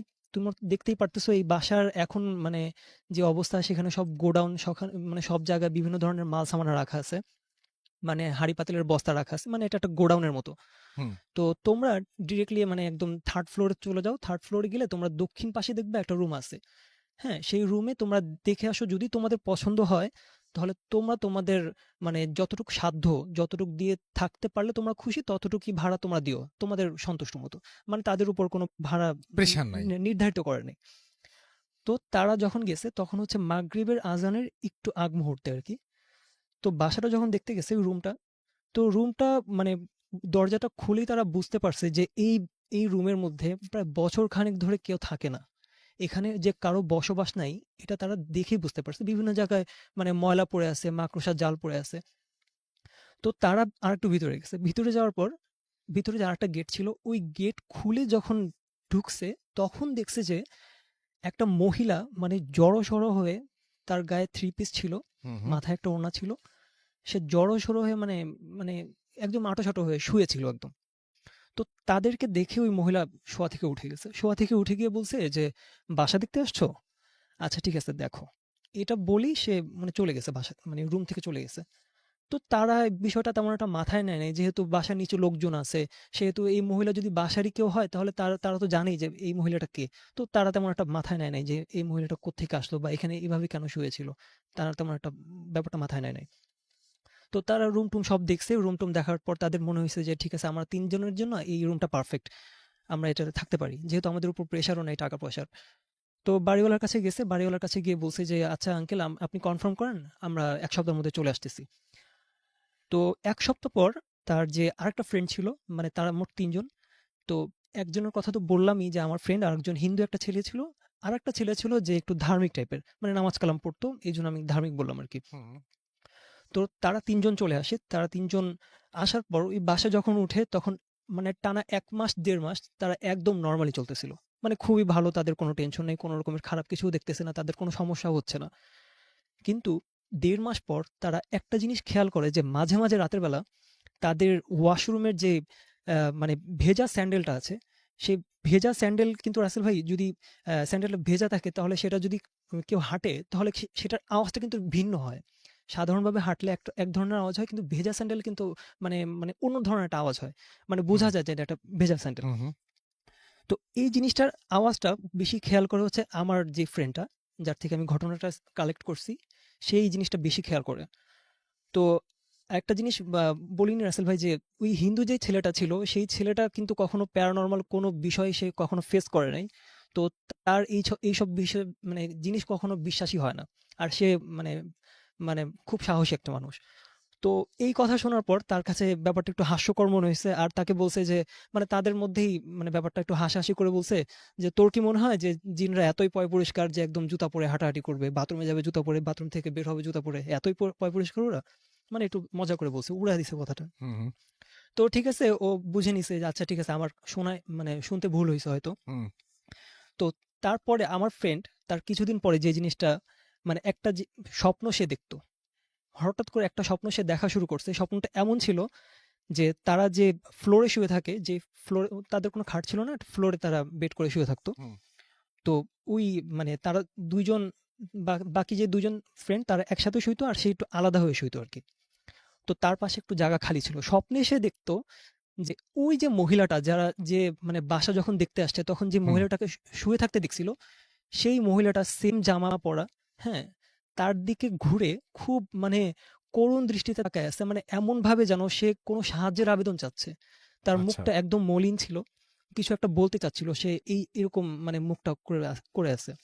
তো স্বপ্নটা যখন দেখছে, তো ঘুম থেকে ওঠার পর এই স্বপ্নটা ওই হিন্দু ফ্রেন্ডটাকে বলছে যে, "আমি ওরে দেখছি। আমি ওই মহিলাটাকে দেখছি।" তো ওই হিন্দু ফ্রেন্ডটা বলছে যে, "এটা একটা নরমাল ব্যাপার। আমরা অনেক সময় এরকম স্বপ্নে দেখি। একটা মানুষকে একবার দেখে তাকে আমরা স্বপ্ন দেখতেই পারি। এটা স্বাভাবিক ব্যাপার। এটাতে এত ঘাবড়ানোর কি আছে?" তো আচ্ছা ঠিক আছে, স্বপ্নকে আমি স্বপ্ন ভাবে নিলাম। তারপরে সেটা মানে মানে বাদ দিয়ে দিল। আচ্ছা ঠিক আছে। তো কিন্তু 2nd দিনই ভাই একদম মানে একদম পরের দিনই সে সেম জিনিসটা আবার দেখল। যে হুম, ওই মহিলাটা তার পাশে শুয়ে আছে আর পাশে শুয়ে ওরকম ভাবেই মানে করুণ দৃষ্টিতে তাকায় আছে, কিছু একটা বলতে চাচ্ছিল, সাহায্যের আবেদন চাচ্ছিল। মানে এমন একটা মুখ নিয়ে সে শুয়ে আছে। হুম। তো 2nd দিন দেখার পর তার মনে একটা খটকা বাজছে যে আমি ঠিক আছে ১ দিন দেখলাম ভালো কথা। কিন্তু লাগাতার ২ দিন সেম জিনিস কেন দেখলাম? তখন তার মনে হয়েছে যে আমাকে কি কোনো মেসেজ দেওয়া হচ্ছে বা আমাকে কি কোনো এই স্বপ্নের মাধ্যমে কিছু বোঝানো হচ্ছে যে এই বাসায় কিছু আছে বা কিছু ঘটতে চলছে আমাদের সাথে, এমন কোনো মেসেজ আমাকে দেওয়া হচ্ছে কিনা। তো আচ্ছা। সেই দিন মানে সেই স্বপ্নটা আর মানে তার ফ্রেন্ডকে বলে নাই, কারণ ওরা সবসময় মজা করে উড়ায় দেয় সবকিছু। একদম তার পরের দিনই মানে থার্ড দিন মানে লাগাতার ৩ দিন এই স্বপ্নটা দেখলো আর কি। তৃতীয় দিন যেই স্বপ্নটা দেখছে যে সেই মহিলাটা সেভাবেই শুয়ে আছে, মানে তার দিকে ওইভাবেই তাকায় আছে, কিন্তু যে জিনিসটা অতিরিক্ত দেখছে সেটা হচ্ছে তার পায়ের সামনে একটা শূকর দাঁড়ানো ছিল। আচ্ছা। একটা খুবই শূকর, ইন্টারেস্টিং। খুব হ্যাঁ, আজব ব্যাপার এটা। এটা একটা শূকর দাঁড়ানো হুম, ছিল আর শূকরের হাতে একটা ধারালো অস্ত্র বা এমন কিছু ছিল যেটা দিয়ে মানুষকে আঘাত করলে সে মারা যাবে, এমন কোনো ধারালো অস্ত্র ছিল। আর হুম, সেই মহিলাটা তার দিকে তাকায় এরকম ভাবে মানে করুণ দৃষ্টিতে তাকায় ছিল। তো এই দিন স্বপ্নটা দেখে তার ভয় লাগছে যে না, এটার একটা মানে আছে, অবশ্যই এটার একটা মানে আছে, নাহলে আমি লাগাতার এরকম ভাবে আমাকে একটা জিনিস বারবার দেখানো, হ্যাঁ, এটার একটা অবশ্যই একটা মানে আছে। তো তার যে একটা ধার্মিক ফ্রেন্ড ছিল, সেই ধার্মিক ফ্রেন্ডটাকে বলছে যে, "ভাই আমি এরকম জিনিস বারবার দেখতেছি। হুম, আর এই মহিলাটাকে যখন আমরা বাসায় আসছিলাম তখন আমরা দুজন এই মহিলাটাকে বাসায় দেখছিলাম। হুম, হুম, যে এই মহিলাটা বাসায় শুয়ে আছে। আমি সেম জামা কাপড়েই তাকে দেখছি।" তো ওই ফ্রেন্ডটা বলছে যে, "আচ্ছা যেহেতু এটা স্বপ্নের ব্যাপার, স্বপ্নের তাবিরের ব্যাপার, সেহেতু এটা যেমন তেমন একটা ব্যাখ্যা করে দিলে কিন্তু এটা ঠিক হবে না। যেহেতু উল্টাপাল্টা তাবির করলে সেটাও সত্যি হয়ে যেতে পারে। তো এমন কাউকে জিজ্ঞাসা করব যে স্বপ্নের তাবিরের ব্যাপারে খুব অভিজ্ঞ, এমন কোনো হুজুরের কাছে গিয়ে তারপরে সেটা আমরা তার কাছে যদি জানাই তাহলে সে যেটা বলবে সেই অনুযায়ী আমরা চলতে পারবো। সেটা হুম, আমাদের জন্য ভালো হবে।" হুম, হুম, তো তখন তারা হয়তো কাউকে পায়নি এরকমভাবে, তো সেটা শেয়ার করা হয় নাই অল্প সময়ের মধ্যে। তো কিছুদিনের মধ্যে মানে তারা হোস্টেলটা মানে ছুটিতে পায়, একটা ছুটিতে তারা হোস্টেলটা ছেড়ে যার যার বাসায় চলে যায়। যার যার বাসায় চলে যাওয়ার পর যখন তাদের ছুটিটা শেষ হয়, তখন ওই যে তাদের হিন্দু একটা ফ্রেন্ড ছিল তাদের মধ্যে, সেই হিন্দু ফ্রেন্ডটা মানে একদিন আগে চলে আসে। হুম, হুম, তাদের একদিন আগে চলে আসে হয়তো টিকিটের কোনো সমস্যার কারণে বা যে কোনো একটা সমস্যার কারণে। বাকি ২ জন একটু পরে লেট করে আসে, বাকি সে একদিন আগে চলে আসে। হুম, তো হোস্টেলে চলে আসার পর বা তার রুমে চলে আসার পর সে রুম-টুম গোছগাছ করে তারপরে নিজের মতো কাজ করতেছিল। সন্ধ্যার দিকে সে পড়তেছিল। তার পড়ার টেবিলে পড়তেছিল। হুম, সে খেয়াল করছে যে তার রুমে কেউ আলতো করে নক করতেছে। তার রুমের গেটে কেউ নক করতেছে। তো স্বাভাবিক সে গেল। হুম, যে কেউ নক করতেই পারে। বাসায় যদিও কেউ না, হয়তো দারোয়ান হতে পারে, বাড়িওয়ালা হতে পারে। হুম, যদিও এখানে কেউ থাকে না, বাট হতে পারে কেউ। তো নরমালি ব্যাপারটা নিয়ে সে গেটের সামনে গেল। গেট খুলে যেটা দেখলো, এই সেই মহিলা যেই মহিলাকে সে মানে বাসায় যেদিন ঢুকছিল, সে যেই মহিলাকে শুয়ে থাকতে দেখছিল, এটাই সেই মহিলা। সেই মহিলা এসে তার কাছে মানে কান্না কান্না করে বলতেছে যে বাবা আমার ছেলে এখনো বাসায় আসে নাই, ও এখন বাসায় আসতেছে না, ওর একটু খুঁজে বের করো, হুম। ওর একটু খুঁজে বের করো। এটা বলেই ওই মহিলা সিঁড়ি দিয়ে নিচে দৌড় দিছে। আচ্ছা। তো ওই মানে ওই ছেলেটা মানে কোনো কিছু চিন্তা করে না যে আমি কি যাব নাকি যাব না, বা এই মহিলাটাকে আমার ফ্রেন্ড স্বপ্ন দেখছে। আর সেদিনও আমি দেখলাম মানে তার ভিতরে ওই প্রশ্নগুলোর থেকে বেশি আসতেছিল যে মানবতার খাতিরে আমি চলে যাই, আমি তাকে সাহায্য করি, ছেলেটাকে খুঁজে বের করি। হুম। তো ওই মহিলাটার পিছনে পিছনে যাচ্ছিল সে, তাদের মধ্যে মানে পার্থক্যটা বেশি ছিল না, মানে সে এতটুকু পার্থক্য ছিল যে সে যদি গেট থেকে বের হয়ে মানে এদিক সেদিক তাকায় তাহলে ওই মহিলাটাকে দেখতে পারবে আর তাকে ফলো করতে পারবে যে সেই মহিলাটা কোন দিকে যাচ্ছে।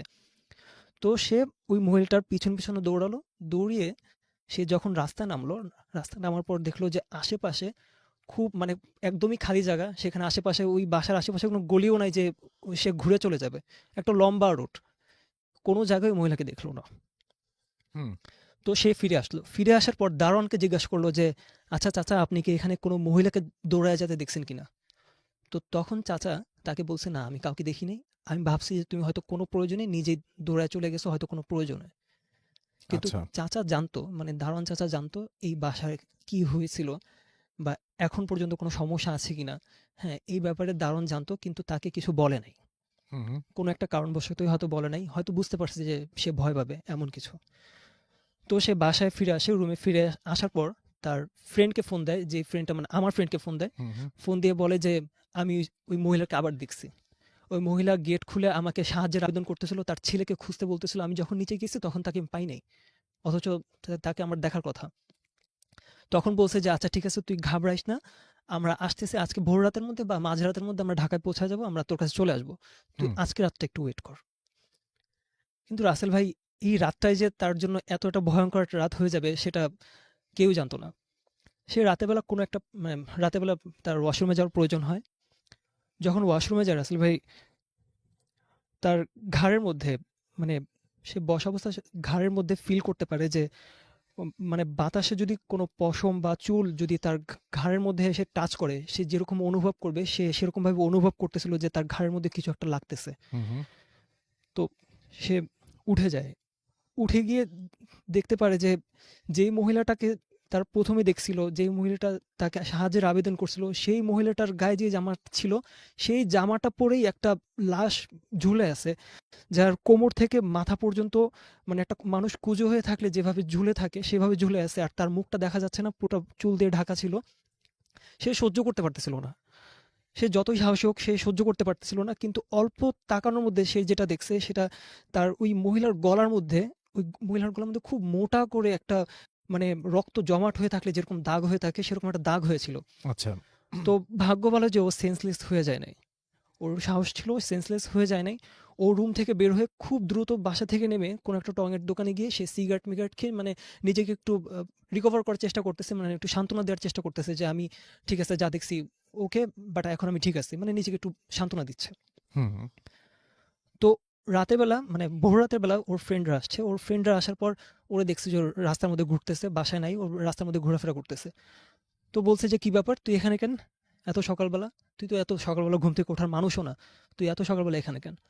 পরে বলছে যে গতকাল আমার সাথে এগুলো হয়েছে, আমরা যাকে বাসায় এসে দেখছিলাম, যে মহিলাটাকে দেখছিলাম সেই মহিলাটাকে আমি লাশ হয়ে ঝুলে থাকতে দেখছি ওয়াশরুমে আমার পিছনে, আর তার চুল আমার ঘাড়ে এসে লাগছে, আমি পুরোপুরি ফিল করছি, সেটা আমি নিজের চোখে দেখছি। তো তখন তারা তিনজনই ভয় পাইছে, যে ধার্মিক ফ্রেন্ডটা ছিল সেও ভয় পাইছে যে ঠিক আছে এতদিন এত কিছু শুনে আসছি, আজকে আমাদের সাথে এরকম কিছু হয়েছে। তো তখন বুঝতে পারছে যে এই বাসায় নিশ্চিত কিছু খারাপ কিছু আছে, যেটার কারণে এই বাসা কোনো ভাড়া হয় না বা এই বাসার এখন গোডাউন বানায় ফেলছে। তো তারা সরাসরি বাড়ির মালিকের কাছে যায়, বাড়ির মালিকের কাছে গিয়ে বলে যে আমরা এরকম কিছু ফেস করছি, আমাদেরকে একটু সত্যটা বলেন যে এই বাসায় কি হইলো বা এমন কেন আমরা এরকম দেখছি, আপনি কিছু জানেন কিনা। তো তখন বাড়ির মালিকটা একটু লজ্জিত হয়ে গেছে বা মানে একটু নত হয়ে গেছে তাদের কাছে। তারপরে তারা বলল, মানে বাড়ির মালিক তাদেরকে বলল যে বাবা, তোমরা যখন প্রথম দিন আসছো তখন আমি তোমাদেরকে একটা কথা জিজ্ঞাসা করছিলাম যে তোমরা কয়জন। তো তখন তোমরা যখন বুঝলা তিনজন, তখন আমার একটু নিজের ভিতরে একটু বিশ্বাস জাগছে যে তোমরা যেহেতু তিনজন আসো তাহলে তোমাদের কোনো ক্ষতি হবে না। বাট এই বাসার যে স্টোরিটা সেটা আমরা তোমাদেরকে বলতেছি, বাট আমি তোমাদেরকে রাখছি এই জন্য যে আমার বিশ্বাস ছিল যে তোমরা যেহেতু তিনজন আসো তোমাদের কোনো ক্ষতি হবে না। কিন্তু এখানে একজন যারাই থাকছে এই পর্যন্ত, একজন যারাই থাকছে তার এরকম কোনো সমস্যা হয়েছে, কিন্তু যখন গ্রুপ মিলে যখন কারা ছিল হুম। তখন তারা কোনো খারাপ কিছু ফেস করে নাই। তো এই জন্য আমি তোমাদেরকে রাখছিলাম। তো বলছে যে এখানে যেটা হয়েছিল, এই বাড়িটা খুবই পুরনো। তো এই বাড়িটা যখন নতুন ছিল, মানে তখন এই বাসার ভাড়াটিয়ার পুরো বাসাটাই ভাড়া ছিল, ভাড়াটিয়ার থাকতো এখানে। তো এই এই এই রুমে একটা ফ্যামিলি ছিল, যে ফ্যামিলিতে মানে স্বামী স্ত্রী আর তাদের একটা মানে ছেলে ছিল, যেই ছেলেটা মানে সাবালক, যে একা একা চলাফেরা করতে পারে, ভালো মন্দ বুঝে, এতটুকু বয়স হয়েছে। তো তাদের মধ্যে সবসময় ঝগড়া লেগেই থাকতো, ওই স্বামী স্ত্রীর মধ্যে সবসময় ঝগড়া লেগেই থাকতো। তো একদিন ওই তাদের ছেলেটা মানে বাসার বাইরে ছিল, রুমের বাইরে ছিল। তখন ওই ছেলের চাচা আর ওই তার বাবা ওই মহিলাকে মানে গলায় গামছা পেঁচায়, তারপরে দুজন দুই দিক থেকে টেনে তারপরে তাকে মেরে ফেলে। আর মারার পর তাকে ওই ওয়াশরুমের যে ভেন্টিলেটর আছে বা যেটা থেকে বাতাস টাতাস আসে যেটা আমরা বলি, ওই ভেন্টিলেটরের সাথে তাকে ঝুলা রাখছিল, যেটা সে যেভাবে দেখছিল তাকে আর কি, ওই হিন্দু ছেলেটা যেভাবে দেখছিল ঠিক সেভাবে ঝুলা রাখছিল। তো এটা অনেক বড় একটা ক্রাইম ছিল রাসেল ভাই, যেটা যেটা আমি রিসার্চ করার কোনো প্রয়োজন মনে করি নাই, যেহেতু এটা বাংলাদেশে এখন অনেক জায়গায় অনেক কিছু এরকম অনেক কাহিনী আছে। এই জন্য আমি এটা রিসার্চ করার তেমন একটা প্রয়োজন মনে করি নাই। তবে রাসেল ভাই একটা কথা, যে আমি এর আগেবার যখন আসছিলাম আমি ঠাকুরগাঁওয়ের একটা মানে সরি ব্রাহ্মণবাড়ির একটা ঘটনা বলছিলাম, সেটার মানে প্রমাণ বা ওই জায়গার একটা ছবি আমি আনতে ব্যর্থ হয়েছিলাম, যেহেতু ওটা অনেক আমার থেকে অনেক দূরে। কিন্তু এটা যেহেতু পুরান ঢাকা আর আমার নাগালের ভিতরে ছিল, তো আমি অ্যাড্রেস নিয়ে ওই বাসায় যাই। ওই বাসায় গিয়ে আমি মালিককে পাই না, বা আমি কাউকে চিনি না, কোনটা মালিক কোনটা দারোয়ান আমি কিছু বুঝতে পারিনি। তো কারোর সাথে আমার কথা হয় নাই। তো আমি একটু মানে পাশের বাসার ছাদে উঠে আমি ওই বাসার থার্ড ফ্লোর মানে যে রুমটায় সমস্যা হয়েছিল ওই রুমের বাইরের সাইড থেকে একটা ছবি তুলে নিয়ে আসছি, মানে শুধুমাত্র আপনাকে ঠিক আছে, থ্যাংক দেখানোর ইউ, জন্য। Thank you so much, thank you. আমরা চলে যাব আমাদের পরবর্তী অতিথির কাছে, এবং তার আগে আমরা যেটা করব সেটা হচ্ছে যে একটু আমরা দেখব যে আমাদের ফেসবুকে যারা আছেন তারা কি করছেন এবং কি লিখছেন।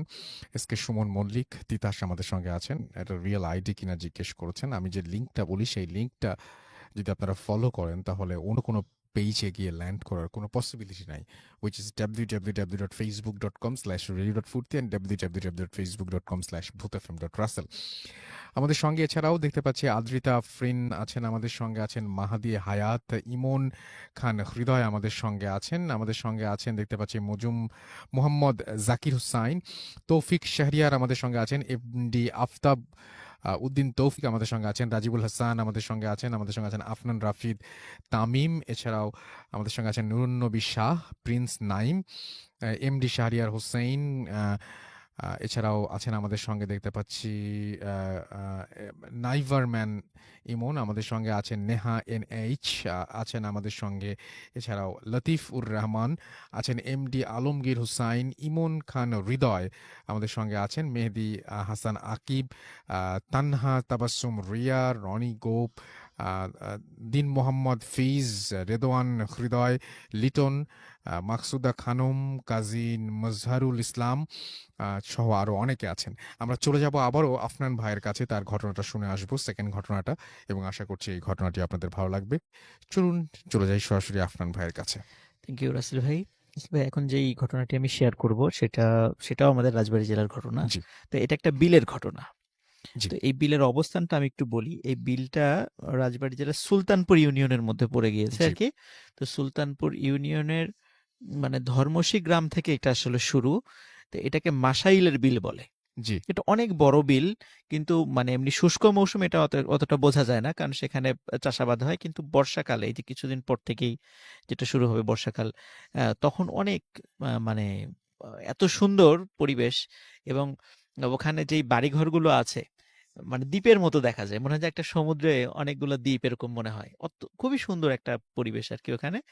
তো আমি নিজেও ওই বর্ষাকালে আমি সেখানে গিয়েছিলাম, খুব ভালো লেগেছিল। এখন আমি ওই বিল রিলেটেড একটা ঘটনা আমি আপনাদেরকে শিওর, শেয়ার করব। জি তো ওখানে এই ঘটনাটি রাসেল ভাই ফার্স্ট যে ঘটনাটি বলেছিলাম ওই যে ৮৬ বা ৮৭ সালের দিকে, এই ঘটনাটি ঠিক একই সময়ের দিকের ঘটনা।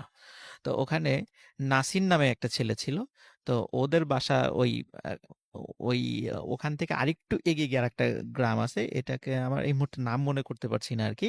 জি উম, তো যাই হোক, তো মনে পড়েছে, বেলেশ্বর নামে একটা গ্রাম আছে ওখানে। তো ওই বেলেশ্বর গ্রামের নাসির নামে একটা ছেলে ছিল। জি তো ওদের বাড়িতে কিছু আত্মীয় স্বজন এসেছিল। রমজান মাসে, এটা ওই সময়টাও ছিল রাসেল ভাই রমজান মাস, বর্ষাকাল। তো রমজান মাসে যখন এসেছিল, তখন রমজান মাসে আসার পরে তো ওদের একটা প্ল্যান ছিল যে যেহেতু আমরা এক সময় একটা আসলাম, তাহলে একটা কাজ করি, আমরা সারাটা দিন যদি একটু বিলে নৌকা নিয়ে একটু ঘোরাঘুরি করি, ইফতারের আগে বাসায় চলে আসবো। জি। তো এরকম একটা পরিকল্পনা ছিল তাদের, এবং সত্যি তাই, 3 জন মিলে তারা একটি নৌকা নিয়ে ওই মাসাইলের বিল দিয়ে তারা ঘোরাঘুরি করছে আর কি। তো তারা বেরিয়েছে 12টার দিকে। তারা চিন্তা করেছে আবার ঘন্টাখানিক করে আমরা ইফতারের আগেই, মানে আসরের সময় আমরা ফিরে আসবো, এরকম একটা প্ল্যানিং তাদের ছিল। জি। তো ওরা যখন ওখানে ঘোরাঘুরি করছিল, তো যখন ফিরে আসবে, বাসায় ফিরে আসবে, আসরের সময় হয়ে গেছে, ফিরে আসবে, তো তখন হঠাৎ ওই যে একটা দ্বীপের মতো যেই ঘরবাড়ি আছে যেখানে একটু উঁচু করে, কারণ বর্ষাকালে ওই ঘরবাড়িগুলো তাদের তলিয়ে না যায়, এই জন্য মাটি ফেলে ওই উঁচুতে ঘরবাড়ি করা হয় ওখানে। তো ওখানে হ্যাঁ, হঠাৎ করে দেখে যে 20-25 জন লোক ওদেরকে ডাকছে, জি। জোরে জোরে ডাকছে, এই বাবারা এদিকে আসো, এদিকে আসো, আমাদের একটু সমস্যা হয়েছে, এদিকে আসো। তখন ওরা চিন্তা করে যাই দেখি কি সমস্যা। তো ওনারা সেখানে যান। তো যাওয়ার পরে বলছে যে দেখে যে মানে নতুন বিয়ে হয়েছে, সদ্য বিবাহিত একটা দম্পতি আছে, বিবাহের মানে লাল শাড়ি পরা বউ আছে, জামাইও আছে সেখানে। তো বলল যে আমরা তো আসলে ওই পাশে, বলল যে এখান থেকে প্রায় আধা কিলোমিটার বা 1 কিলোমিটার দূরে আর একটা বাড়ি আছে। তো বললো যে আর একটু সামনেই তো, এখন তো এই নতুন বউর শরীরে অনেক গহনা আছে, ডাকাতি হতে পারে, আমাদের নৌকা একটু সমস্যা হয়েছে, মেরামত করতে সময় লাগবে, জি। যে তোমরা একটু যদি হেল্প করতে, অন্তত এই হাজবেন্ড ওয়াইফ যারা, এদেরকে একটু আগে আগে পৌঁছিয়ে দিয়ে আসো, সন্ধ্যার আগে পৌঁছে দিয়ে আমরা পরে যাব। তখন ওনারা চিন্তা করলেন যে ঠিক আছে, যেহেতু ওনারা এভাবে বলছেন, একটু উপকার করার দরকার। তো ওনারা জাস্ট শুধু, কারণ নৌকাটা ছোট ছিল, 5 জন ওঠার জন্য যদিও যথেষ্ট ছিল না, তারপরেও মানে ওরা ওরা ছিল 3 জন, এবং ওই হাজবেন্ড ওয়াইফ 2 জন ওদেরকে উঠালো, উঠিয়ে তো বললো যে ঠিক আছে তোমরা চলে যাও। এখন রাসেল ভাই ওই ওনারা যে কোথায় যাবেন এটা জানতো না, শুধু জাস্ট ওই যেই হাজবেন্ড যে ছিল যেখানে, ওই মহিলার, তো তাকে জিজ্ঞেস করছিল যে আমরা কোন দিকে যাব। শুধু উনি কোনো কথা বলে না, শুধু হাত দিয়ে সামনে দেখে যে আপনি সামনের দিকে চলেন। তো নৌকা নিয়ে সামনে যাচ্ছে যাচ্ছে যাচ্ছে, অনেকক্ষণ হয়ে যায়, প্রায় 1 কিলোমিটার পার হয়ে গেছে। এদিকে কিন্তু রাসেল ভাই সন্ধ্যা নেমে আসছে, ওরা তো বাসায় গিয়ে ইফতার করবে, জি। সন্ধ্যা নেমে আসছে, কিন্তু পথ আর শেষ হয় না, এবং ওই যে দ্বীপের মতো কোনো ঘর বাড়ির ওরা দেখা পায় না, মনে হচ্ছে যে একটা মানে সমুদ্র বা এমন একটা নদীর মধ্যে তারা পড়েছে যে তার কোনো কুল কিনারা দেখা যাচ্ছে না। তখন ওদের মানে ওরা ওরা বলে যে ভাই আমরা আসলে কোন দিকে যাচ্ছি, আমরা তো পথ ভুল করছি না? তখন আবার ওই জামাইটা মানে যেই বর সেজনে ছিলেন, সে আবার হাত দিয়ে দেখাচ্ছে সামনে, ওরা সামনের আচ্ছা। দিকে যাচ্ছে। কিন্তু সামনে যত যায় মনে হচ্ছে যে ওরা কোনো উত্তাল স্রোতের মধ্যে আস্তে আস্তে চলে যাচ্ছে, এবং যতটাই সন্ধ্যা হচ্ছিল মনে হচ্ছে যে নৌকা চালাতে অনেক কষ্ট হচ্ছে, এবং নৌকাটা আরো ভারী হয়ে আসছে। এখন ওরা চিন্তা করছে আমরা সারাদিন রোজা আছি, হয়তোবা এই কারণে শরীরের বল কমে গেছে, এই কারণে হতে পারে যে আমাদের ভারী মনে হচ্ছে। কিন্তু আমরা তো আগেও আসছি, মানে যে নাসির যে ছেলেটা বলছে আমি তো এর আগেও বর্ষাকালে আসি, কই এরকম স্রোত তো কখনো আমি, বা এরকম দেখিনি। ঢেউ তো এরকম কখনো আমি দেখিনি, এখানে তো এরকম ঢেউ হয় না কখনো। তো একটু সন্দেহ লাগে রাসেল ভাই। আচ্ছা। কিন্তু যখন মাগরিবের আজান হয়ে যায়, আজান হওয়ার পরপরই রাসেল ভাই নৌকাটা এমন ভারী হওয়া শুরু হয় যে ওরা 3 জন মিলেও মানে বৈঠা দিয়ে নৌকাটা আগাতে পারছিল না। তখন ওদের বিশেষ করে নাসিরের মনে একটু সন্দেহ লাগে যে কি ব্যাপার, এমন হচ্ছে কেন। জি। তখন মানে ওরা ওই যখন সন্ধ্যা নেমে আসে, সন্ধ্যার পরে ওই নৌকায় যে 2 জন ছিল, এতক্ষণ শুধু মানে ওয়াইফের চেহারা দেখা যায়নি, বড় ঘোমটা দিয়েছিল, শুধু যেই বর বেশে যে ছিল তার চেহারা দেখা যাচ্ছিল আগের দিনের বেলা। রাসেল ভাই যখন সন্ধ্যার পরে মানে অদ্ভুত রকমের দুটো চেহারা ওরা আবিষ্কার করলো ওদের নৌকায়। দেখলো নৌকার উপরেই? নৌকার উপরেই আচ্ছা। যে মানে মানে বধূ বেশে যে মেয়েটি ছিল তার ঘোমটা সে খুলে ফেলেছে, এবং মানে অত্যন্ত কালো এবং বিকট চেহারার একটা মহিলা সে, এবং তার মাথার মানে পুরা মাথার 1/3 জুড়ে মোটা মানে দাগে সিঁদুর দেয়া তার মাথায়। আচ্ছা। এবং ওই যে সাথে যে বরবেশের যে লোকটা ছিল তার চেহারাও বিকট আকার ধারণ করেছে। তখন এরা 2 জন মিলে যে কাজটা করে রাসেল ভাই, ওই বর এবং বধূ বেশে যে ছিল, এরা 2 জন মিলে ওই 3 জনকে অ্যাটাক করে বসে, এবং ধস্তাধস্তি হতে শুরু করে। আচ্ছা। এদিকে রাসেল ভাই যখন ওদের ফ্যামিলির লোকজন এই ৩ জনকে খুঁজে না যখন দেখে যে ইফতার সময় হয়ে গেছে, ওরা আসছে না, যখন বিকাল হয়ে গেছে আসে না, তখনই কিন্তু ওরা চিন্তা করেছে কোনো বিপদে পড়লো না তো? বেড়াতে আসছে ২ টা ছেলে, ওরা তো বিপদে পড়ে নাই। হুম, কারণ হুম। ওনারাও রাসেল ভাই একটা নৌকা নিয়ে বের হয়েছিল। আচ্ছা। নৌকা নিয়ে বের হওয়ার পরে তখন ওনারা দূর থেকে, তখন ওই যে ৫ ব্যাটারির লাইট ছিল আরকি, টর্চ হুম, লাইট হুম। ছিল। দূর থেকে টর্চ মেরে, মেরে দেখছিল কোথাও দেখা যায় কিনা, এবং আশেপাশের লোকদেরকে জিজ্ঞেস করছে এরকম টাইপের ৩ জনকে নৌকা নিয়ে কোথাও দেখেছো? তখন অনেকেই বলেছে যারা ওই মাছ ধরে রাসেল ভাই সন্ধ্যার আগে ফিরে আসছিল। হুম, হুম। তখন ওনারা বলতেছিল যে হ্যাঁ, ৩ টা ছেলেকে তো নৌকা নিয়ে যাওয়া দেখলাম। তখন রাসেল ভাই এখানে একটা বিষয়, যারা এসেছে ফিরছে তারা কিন্তু সবাই ওই নৌকায় ৩ জনকে দেখেছিল। হুম, হুম। কিন্তু নৌকায় কিন্তু আসলে ৩ জন ছিল না, ছিল ৫ জন। কিন্তু যারা আচ্ছা, ফিরছিল ওরা কিন্তু আচ্ছা, কেউ আচ্ছা, নৌকায় আচ্ছা, ৫ আচ্ছা, জনকে আচ্ছা, দেখে নাই। দেখেছে আচ্ছা। ৩ জনকে। হুম, হুম, হুম। তখন ওরা যারা ওই এসেছিল তখন জানে যে অনেক সময় বর্ষাকালে এই সমস্ত জায়গায় কিছু ভয়ের ঘটনা ঘটে থাকে। তখন ওরা চিন্তা করছিল আমাদেরকে আরো দ্রুত সামনের দিকে এগিয়ে ওদেরকে খুঁজতে হবে। তখন হচ্ছে ভাই অনেক দূরে যখন এসেছে তখন টর্চ যখন মেরেছে তখন দূরে একটা নৌকা ওরা দেখছিল, তখন মনে হচ্ছিল যে ৩ জন লোক একটা নৌকায় ধস্তাধস্তি হচ্ছে কোনো কিছুর সাথে, কিন্তু কার সাথে হচ্ছে সেটা দেখা যাচ্ছে না। হুম, হুম। তখন ওনারা দ্রুত নৌকা চালিয়ে সেখানে যান এবং ৩ জনকে গিয়ে ওখানে অচেতন অবস্থায় পান।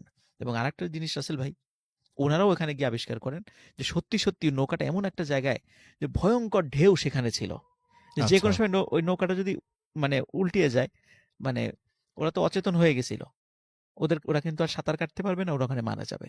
তখন আচ্ছা। ওখান থেকে অচেতন অবস্থায় তাদেরকে উদ্ধার করা হয়। পরবর্তীতে তাদের যখন জ্ঞান ফেরে তখন তারা এই সকল ঘটনা খুলে বলে। এবং একজন ভালো আলেমের সাথে যখন এই বিষয়টা নিয়ে তাদেরকে একটু ঝাড়ফুঁক করার জন্য নিয়ে যাওয়া হয়, তখন তারা বলেছিল, মানে ওই আলেম বলেছিলেন যে তোমাদের ভাগ্যটা আসলে ভালো, যে রমজান মাস তো এই কারণে আসলে তোমাদের অতটা ক্ষতি করতে পারে নাই।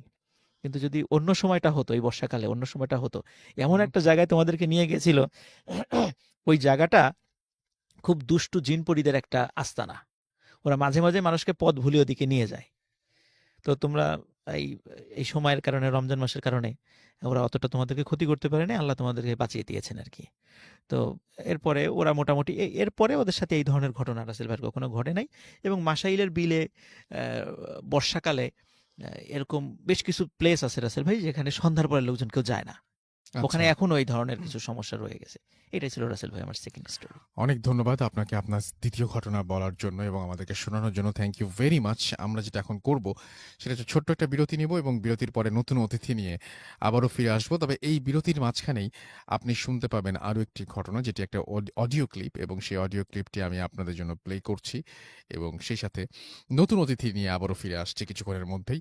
সেই পর্যন্ত আমাদের সঙ্গে থাকুন। আমাদের ইমেল অ্যাড্রেস হচ্ছে bhutfm@radiofurti.fm, which is BHWTFM@radio FORTI.FM। আপনার নাম, ঠিকানা এবং ফোন নাম্বার সহ আপনার জীবনে ঘটে যাওয়া বা আপনার জানা সেরা ঘটনা লিখে পাঠিয়ে দিতে পারেন আমাদের কাছে। ঘটনা শুরুতে অবশ্যই উল্লেখ করুন যে ঘটনাটি আপনি স্টুডিওতে এসে শেয়ার করতে চান, নাকি আপনি চান আপনার ঘটনা আমরা পড়ে শোনাই। যারা দেশের বাইরে আছেন তারা সরাসরি অডিও ক্লিপ পাঠাতে পারেন বা লিখেও পাঠাতে পারেন ঘটনাটি। আমাদের দুটো ফেসবুক পেজ রয়েছে, www.facebook.com/radio.furti and www.facebook.com/bhutfm.russell। এই দুটো অ্যাড্রেসে এসেও আমাদেরকে লিখতে পারেন, আপনার কথা জানাতে পারেন। এবং এছাড়াও আমাদেরকে টুইটারের যে আমাদের যে পেজটা রয়েছে সেটা হচ্ছে যে আর যে রাসেলের যে পেজটা সেটা হচ্ছে আর রাসেল, RUSSEL রাসেল আন্ডারস্কোর ভূত FM, BHWTFM। ব্যাস হয়ে যাবে। আমরা চলে যাচ্ছি একটা ছোট্ট ঘটনায় এবং ফিরে আসছি একটু পরেই। সেই পর্যন্ত আমাদের সঙ্গে থাকুন। স্টে টিউনড টু রেডিও ফুর্তি, রেড FM and do ফুর্তি। Bhoot FM. The night comes alive. বিশ্বাস করা না করাটা আপনার ব্যাপার।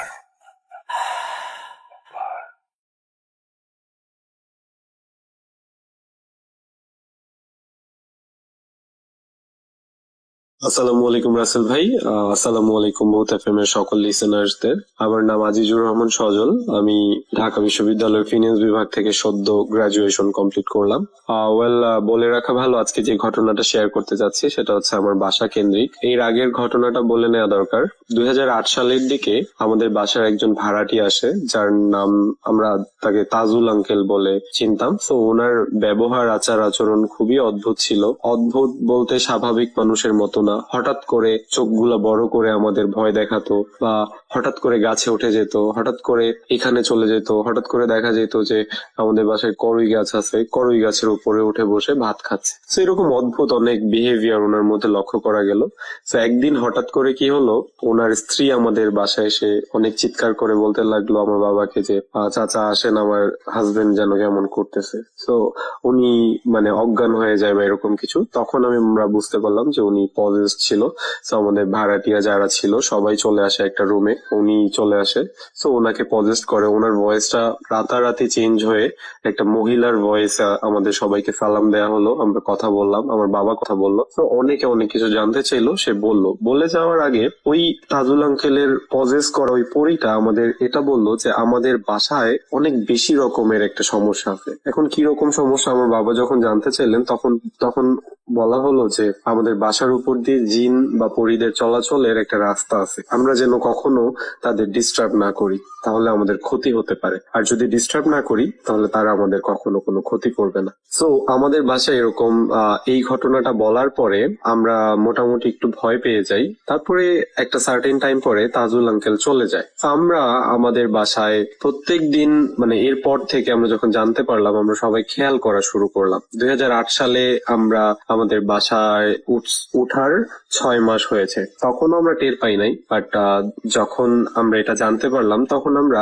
কিউরিয়াসিটি বশত রাত জাগতে শুরু করলাম। তো রাত জাগার পরে দেখা যাচ্ছে যে 2টা 2:30টার দিকে বাসার ছাদে soup soup soup soup soup soup মানে নুপুরের শব্দ।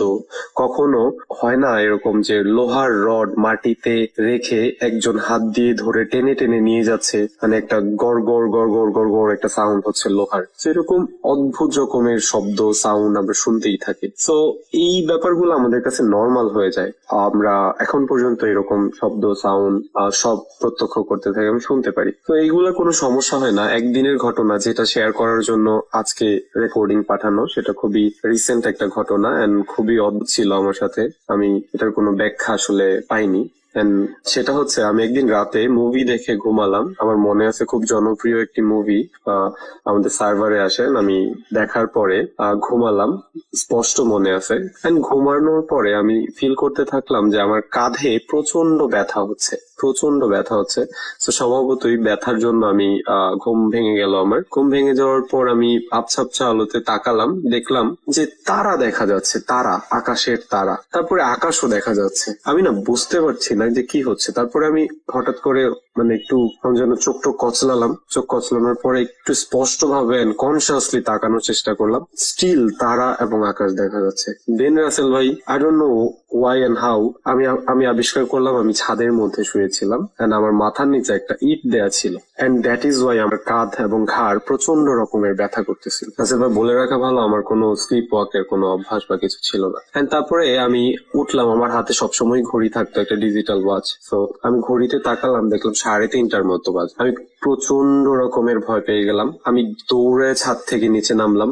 নিচে নেমে আমি ভাবলাম যদি আমি ঘুমের মধ্যে চলে এসে থাকি দরজাটা খোলা থাকবে, বাট দরজাটা ভেতর থেকে লক ছিল। রাসেল ভাই, এটার ব্যাখ্যা আমি আজ পর্যন্ত পাইনি। এটা হচ্ছে আমার সাথে ঘটে যাওয়া 3-4 মাস আগের ঘটনা। তারও কিছুদিন আগে আরেকটা অদ্ভুত ঘটনা ঘটে। সেটা হচ্ছে যে আমরা যেহেতু সবসময় শব্দ শুনতাম বা কেউ কেউ কিছু কিছু অনুভব করতে পারতো, তো আমরা বিশ্বাস করতাম যে হয়তো আমাদের বাড়িতে কোনো সমস্যা আছে বা কোনো রকমের অ্যাবনর্মালিটি আছে। তো আমরা কি করতাম যে অনেক কিছু দেখে ফেললেও বা অনেক আনসার্টিন বা অ্যাবনর্মাল কিছু হইলেও আমরা সেটাকে ইগনোর করতাম। তো একটা দিন আমি রাতের বেলা ফোনে কথা বলতে ছাদে যাই। ইটস অলমোস্ট 1টা-1:30 এরকম বাজে। আমি ফোনে কথা বলতে যাই। তো ছাদে যাওয়ার পরে আমি কথা বলার 5 মিনিট পর দেখতে পেলাম কোনো বাতাস নাই, কিছু নাই। আমাদের ছাদের যে এক্সট্রা রড গুলা বা মানে উপরে আরেক তালা বাড়ানোর জন্য যে কিছু রড থাকে যেগুলা ইউজ ইউজ করা হয় পরে, যখন বাড়ি বানানো হবে, আরো বড় করা হবে। তো উপরের এই রড গুলা টং টং টং টং করে কাঁপতে থাকে, টং টং টং টং করে কাঁপতে থাকেন, অনেক বেশি পরিমাণে কাঁপতে থাকে, যেটাকে স্বাভাবিক কাঁপুনি মনে হবে না, যে বাতাসের জন্য কাঁপছে। রাসেল ভাই, বিশ্বাস করবেন না, আমার ভেতরটা পুরো নড়ে ওঠে। আমি ভয়ে জাস্ট কিছু করতে পারি না, জাস্ট ফোনের ওই পাশে আমি ফোনের মধ্যেই এমন একটা ভাব করতে থাকি, ফোনে কথা বলতে বলতেই বলতে থাকি যে আর 5 মিনিট, আর 5 মিনিট পরেই চলে যাব। তো যখনই আমি বললাম যে আর 5 মিনিট পরে চলে যাব, শব্দ বা বাতাসে এই রড গুলা নড়া বন্ধ হয়ে গেল। আমি কথা বলতে থাকলাম, and আমি যেহেতু বুঝতে পারলাম যে আমাদের বাসায় একটু মানে অ্যাবনর্মালিটি আছে, বা আমাদের তো এখন পর্যন্ত কোনো ক্ষতি করে নাই, সো ওই ভরসায় আমি কথা বলতে থাকলাম। আমার খেয়াল ছিল না কতক্ষণ কথা বললাম। ঠিক 10 মিনিট বা 15 মিনিট পরে মানে আবার টং টং টং টং টং টং করে শব্দ শুরু হইল। তখন আমি রাসেল ভাই বুঝতে পারলাম যে আসলে আমার বুঝে এখন চলে যাওয়া উচিত। সো আমি কোনো কিছু করলাম না, ফোনটা পকেটে নিয়ে সুন্দর করে ছাদ থেকে নেমে চলে আসলাম। রাসেল ভাই, এছাড়াও আমাদের বাড়িতে অনেক রকমের ঘটনা, আরো কিছু প্রত্যক্ষ জিনিসপত্র হয়েছে, আজকে সময়ের অভাবে বলতে পারলাম না। যদি আমার ঘটনা আপনার একটু পছন্দ হয়ে থাকে, আপনি আমাকে কল করতে পারবেন, বা আপনি আমাকে টেক্সট দিতে পারবেন। শুভকামনা ভূত এফএম-এর জন্য। ভূত FM. The night comes alive. বিশ্বাস করা না করাটা আপনার ব্যাপার।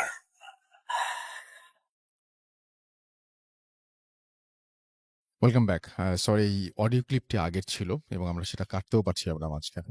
এখন সেটা বুঝতে পেরেছি, একটা প্রবলেম ছিল এখানে। সো যারা নতুন শুনেছেন তাদের জন্য তো কোনো কিছু বলার নাই, যারা পুরনো, যারা দ্বিতীয়বার শুনেন তাদের কাছে সরি বলছি। আমাদের সঙ্গে 3 জন আরো অতিথি এই মুহূর্তে যোগ দিয়েছেন। আমাদের ঘড়িতে সময় 1:10। আপনাদেরকে আরো একবার আমন্ত্রণ জানাচ্ছি ভূত এফএম-এ, এবং আরো একবার আমাদের দুটো ফেসবুক পেজ এবং আমাদের যে ইমেল অ্যাড্রেস সেটা একটু আপনাদেরকে জানিয়ে দিতে চাই। আমাদের ইমেল অ্যাড্রেস হচ্ছে bhutfm@radiofurti.fm। আমাদের Facebook page www.facebook.com/radio.furti and www.facebook.com/bhutfm.russell। আমরা চলে যাচ্ছি আমাদের আরো একজন নতুন অতিথির কাছে। আপনার নামটা প্লিজ একটু বলবেন, তারপর আপনার ঘটনায় যাব আমরা। আসসালামু আলাইকুম রাসেল ভাই, আমি এরশাদ উত্তরা থেকে। জি। আমি আমার ঘটনায় চলে যাচ্ছি সরাসরি। রাসেল ভাই, আমরা যারা মানে হিউম্যান বিইং, আমাদের তো অনেক প্যারানর্মাল ঘটনা আমাদের লাইফে হামেশা ঘটে, যেগুলো আমরা বলি। কিন্তু আমরা কেউ হয়তো দেখা যায় যে কুকুর পালি বা বিড়াল পালি, এদের লাইফেও কিন্তু প্যারানর্মাল ঘটনা মাঝে মধ্যে ঘটে। আমরা কিন্তু এটা নোটিস করি না। আমার বাসার একটা বিড়াল নিয়ে ঘটনাটা আমি বলতে যাচ্ছি লিসেনারদের জন্য। বিড়ালটার ওর নাম ছিল জেনি। তো ওকে আমি নিয়ে আসছিলাম রোড থেকে। ও ইট ওয়াজ লাইক তখন হয়তো 1 মাস বয়স হবে ওর। একটা গাড়ি নিতে পড়তে যাচ্ছিল।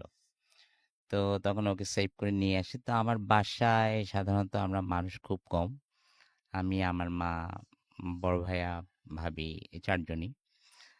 তো তারপরও এরা কেউ বিড়াল পছন্দ করতে বা যাই হোক, আস্তে ধীরে এটা আস্তে আস্তে সবার মনোযোগ আকর্ষণ করে, কারণ ওর বিহেভিয়ারের জন্য। ও খুবই সফিস্টিকেটেড ছিল। সে তার টয়লেট হলে সে বাইরে গিয়ে করতো। এরকম করতে করতে প্রায় 5-6 মাস হয়ে গেল। তো একবার আমার ছোট ভাই আমার বাসায় আসলো, ওর সাথে ওর বাচ্চা, ওর ওয়াইফ আসছে, ওর বাচ্চাটা আসছে 3 বছর বয়স। শি ওয়াজ সো এক্সাইটেড বিড়ালটা দেখে, এবং সে বিড়ালটা ছাড়া ঘুমাবে না। বেসিক্যালি জেনি ঘুমোতো আমাদের কিচেন রুমের স্টোরে। ওর জন্য একটা টুকরির মধ্যে বিছানা করা ছিল। সে তার সময় হলে ওখানে গিয়ে ঘুমিয়ে পড়তো, এবং সকালবেলা যার মতো ওকে ফিডার দুধ খাওয়ানো হতো নর্মালি। তার মধ্যে কিছু স্পেশাল ব্যাপার ছিল, যেমন মাছটার মধ্যে যদি মাছ দিতাম খেতে, ওটাকে চটকায় সুন্দর করে লবণ টবণ দিয়ে দিতে হতো আর কি। এছাড়া সে খেত না। দুধটা ফিডারে দিলে খেত, এরকম। So C was so cute. তো যেদিন আমার ছোট ভাইয়ের মেয়ের নাম আইজা, ও আসার পরে ও ঘুমাবে না জেনিকে ছাড়া। তারপর কি করলাম, জেনিকে বারান্দায় রেখে আসলাম। তো আমার ছোট ভাইয়ের ওয়াইফ বললো যে ও জেনি চলে গেছে, তো বাসা নেই। Then she went for slip. তো সকালবেলা সাধারণত জেনিকে দুধ দিতাম। তো আমি বারান্দায় গেছি, অ্যাজ ইউজুয়াল সকালবেলা ঘুম থেকে উঠে ওর জন্য একটু দুধ গরম করে নিই, হালকা গরম করে নিয়ে বারান্দায় গেলাম। কিন্তু গিয়ে দেখি যে জেনি নেই, বারান্দায় নেই। ওর টুকরিটা উঠে দেখলাম তার মধ্যে অল্প কিছু ওর জাস্ট গায়ের পশম আর বা ওর মনে হয় কানের অল্প একটু জাস্ট পড়ে, কোনো ব্লাড নেই, কিচ্ছু নেই ওখানে। I was so shocked. আমি প্রথমে ভাবছিলাম 4 তলা থেকে হয়তো পড়ে গেছে, কিন্তু যখন দেখলাম যে না, কিছু কিছু জিনিস পড়েছে, তখন বুঝলাম যে that was an accident, but কিছু একটা হয়েছে। তো আমি এটা বের করার জন্য আমি ওদিনকে সারাদিন ঘুরে আমাদের উত্তরার আশেপাশে থেকে একটা বিড়াল, একটু বড় সাইজের, ওটা আমি ম্যানেজ করলাম, এবং ওদিনকে রাত্রে ঠিক জেনেকে যেভাবে রেখেছিলাম ওভাবে ওকে রাখলাম। তো আমি বাচ্চাদের খেলার জন্য যে ছোট মশারি, তার মধ্যে কোনোভাবে ওটাকে ঢেকে রেখে আমি বারান্দায় এক কর্নারে জেনিকে রেখে দিয়েছি, জেনি না, যে নতুন যে বিড়ালটা নিয়ে আসছি ওটাকে রাখলাম, আর আরেক কর্নারে আমি ওটার মধ্যে ঢুকে এয়ার গান নিয়ে বসেছিলাম, যে দেখেছি কি হয়। সো বসতে বসতে অনেক রাত হয়ে গেছে, লাইক 2 o'clock, মানে মোর দেন 2 o'clock, quarter to 3, 3টার মতো হয়ে গেছে। তো আমার একটু ঝিমুনিও লাগছিল। তো হঠাৎ করে ওই যে বিড়ালটা নিয়ে আসছিলাম, ও ডাকতে শুরু করছে। তখন আমি ভালো করে তাকালাম, দেখি যে আমাদের উত্তরার ওদিকে বিল্ডিংগুলো সাধারণত 6 তলা 7 তলা এরকম হয়, আর আমি যেখানে থাকি ওখানে বিল্ডিংগুলো কিন্তু ব্যাক টু ব্যাক, একটা বিল্ডিং এর পিছন দিক আর একটা আমাদের বিল্ডিং এর পিছন দিক সেম, ওর মধ্যে গ্যাপটা খুব কম। তখন দেখতে পেলাম যে একটা পাখি ইজ লাইক, আমরা তো চিল সবসময় দেখি, কিন্তু চিলের চেয়ে অনেক বড়, এবং এটা ঠোঁটটা ছিল আরো বড়, এবং ওটা কিভাবে গ্রিলের ফাঁক থেকে আসলো উইদাউট এনি সাউন্ড, যে সাউন্ডটা আমার কানে আসেনি। তো দেখলাম ওটা বিড়ালটার মানে প্রায় উপরে উপরে। তখন আমি করছি কি, ওই এটা দিয়ে আমি ওকে শুট করলাম, এয়ার গানের মধ্যে গুলি ভরা ছিল, শুট করলাম, কিন্তু সে পড়ে গেল একবার, পড়ে গিয়ে সে উল্টা আমার দিকে মানে আসতে শুরু করছে, সে লাফায় লাফায় আমার দিকে আসতে শুরু করছে। তখন আমি ঘরের মধ্যে ঢুকে আমি স্লাইডিংটা বন্ধ করে দিয়েছি। স্লাইডিং বন্ধ করে দেওয়ার পরে তার যে অবস্থা আমি দেখলাম, তার ঠোঁটটা ছিল অনেক বড়, এবং এই পাখি আমার জীবনে আমি কখনো দেখিনি, not even in image or কোথাও তার কোনো পিকচার, কোনো এই ধরনের পাখি আমি দেখিনি। তো স্লাইডিং ডোরের গ্লাসের মধ্যে সে ঠোকরাতে শুরু করছে, এবং ইট ওয়াজ লাইক রেডিকিউলাস অনেক।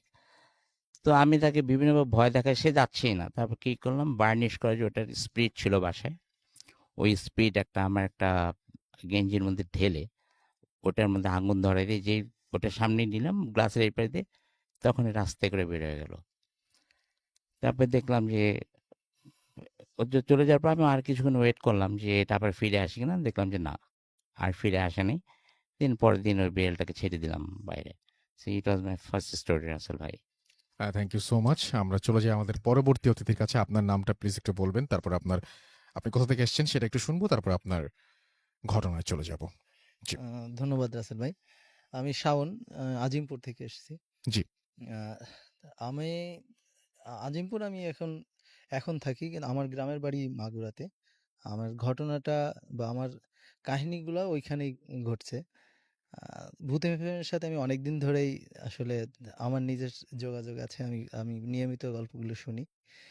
আর এর মধ্য দিয়ে আমার মনে হলো যে না, আমি আপনাদের সাথে আমার গল্পগুলো শেয়ার করতে জি, করতে আমরা পারি। ঘটনায় চলে যাই তাহলে।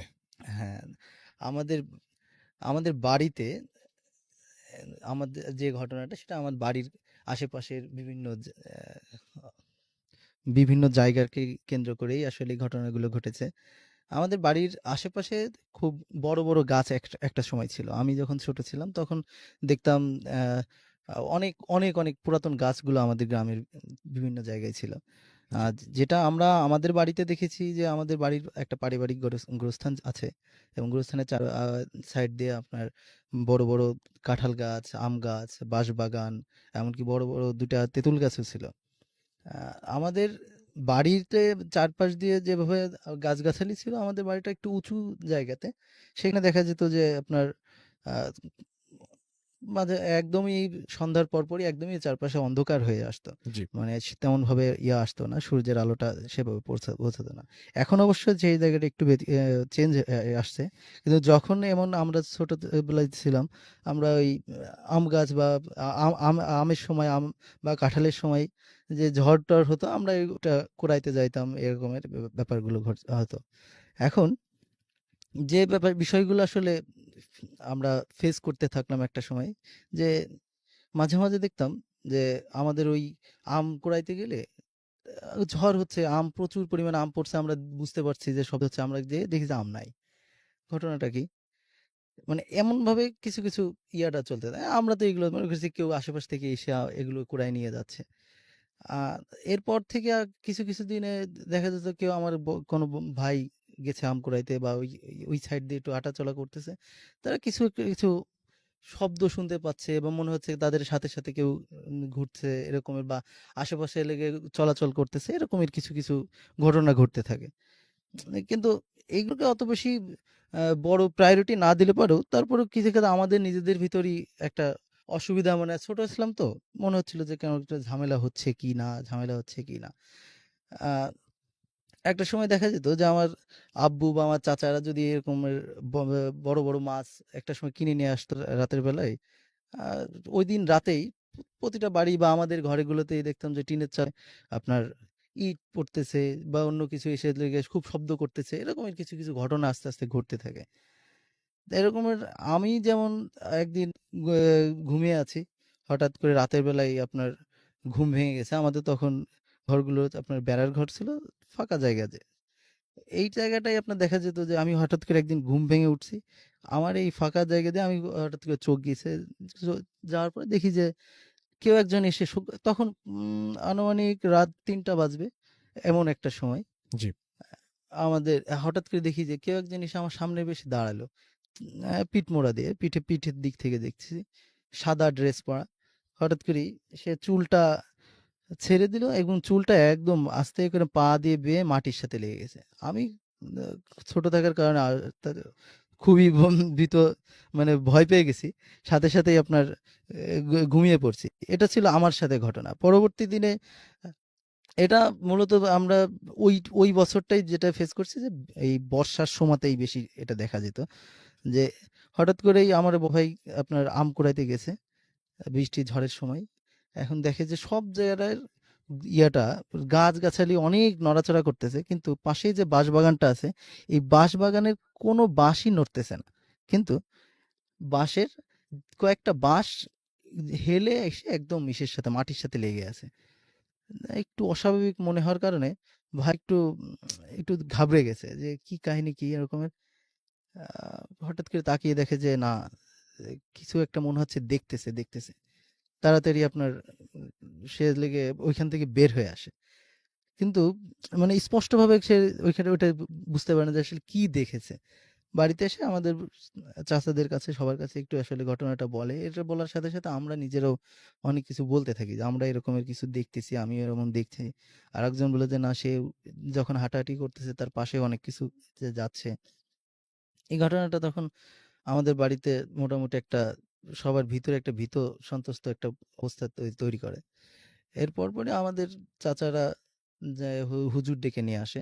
হুজুর ডেকে নিয়ে আসার পরে যেটা দেখা যায় যে হুজুররা কিছু ইয়া করার পর আমাদের জানায়, যে আমাদের চাচাদেরকে বা আব্বুদেরকে জানায় যে আসলে এই আমাদের বাড়ির মাঝখান দিয়ে আপনার একটা জিনের যে রাস্তা, জিনের চলাচলের যে রাস্তাটা, এটা আমাদের বাড়ির পুরো মাঝখান দিকে দিয়ে যাওয়া আসা করতেছে।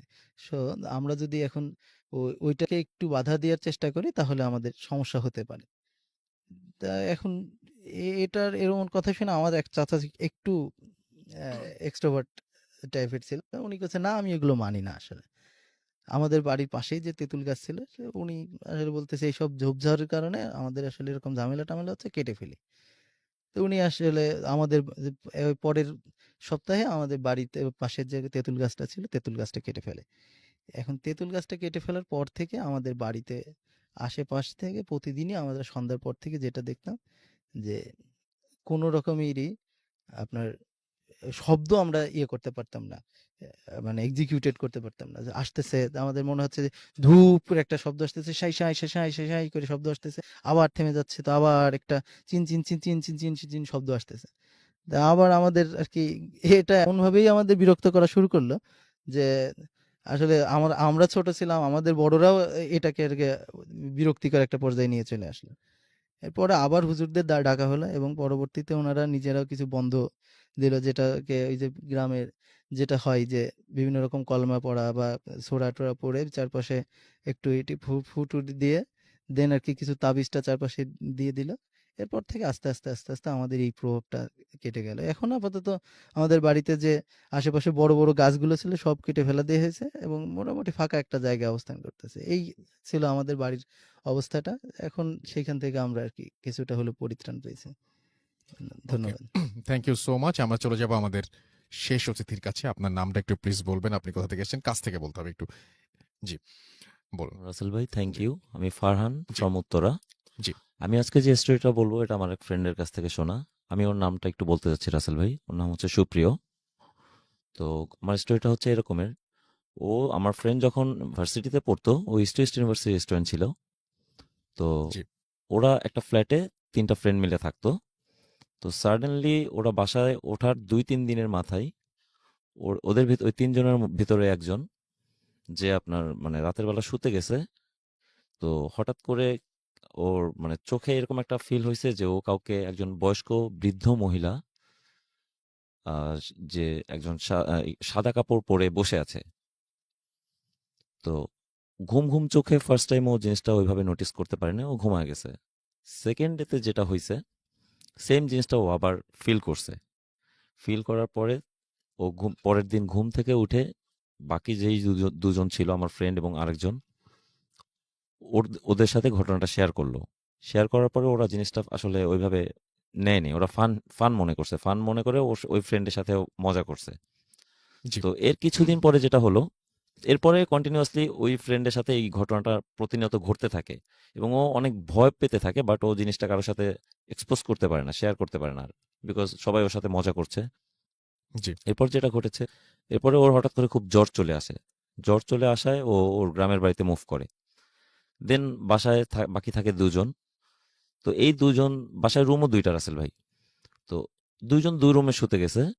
তো আমার যে ফ্রেন্ড সুপ্রিয়, হুম হুম ওর সাথে ঘটনাটা ঘটছে। তো ও জিনিসটা আবার ফেস করছে। ও দেখতেছে সেম যে এরকম একজন বৃদ্ধ মহিলা বসে আছে এবং ওর দিকে বড় বড় চোখ করে তাকিয়ে আছে। তো খুব স্ক্যার্ড হয়ে যায়, খুব ভয় পায়। দেন পরের দিন বাকি যে আরেকটা ফ্রেন্ড ছিল ওর সাথে ঘটনাটা শেয়ার করে এবং ওরা দুজন মিলে নিজেদের ভিতর ডিসকাস করে পাশের ফ্ল্যাটে যারা থাকতো, আমি আরেকটা নাম মেনশন করতে চাচ্ছি রাসেল ভাই, জান্নাত, আমার ফ্রেন্ডের ফ্রেন্ড।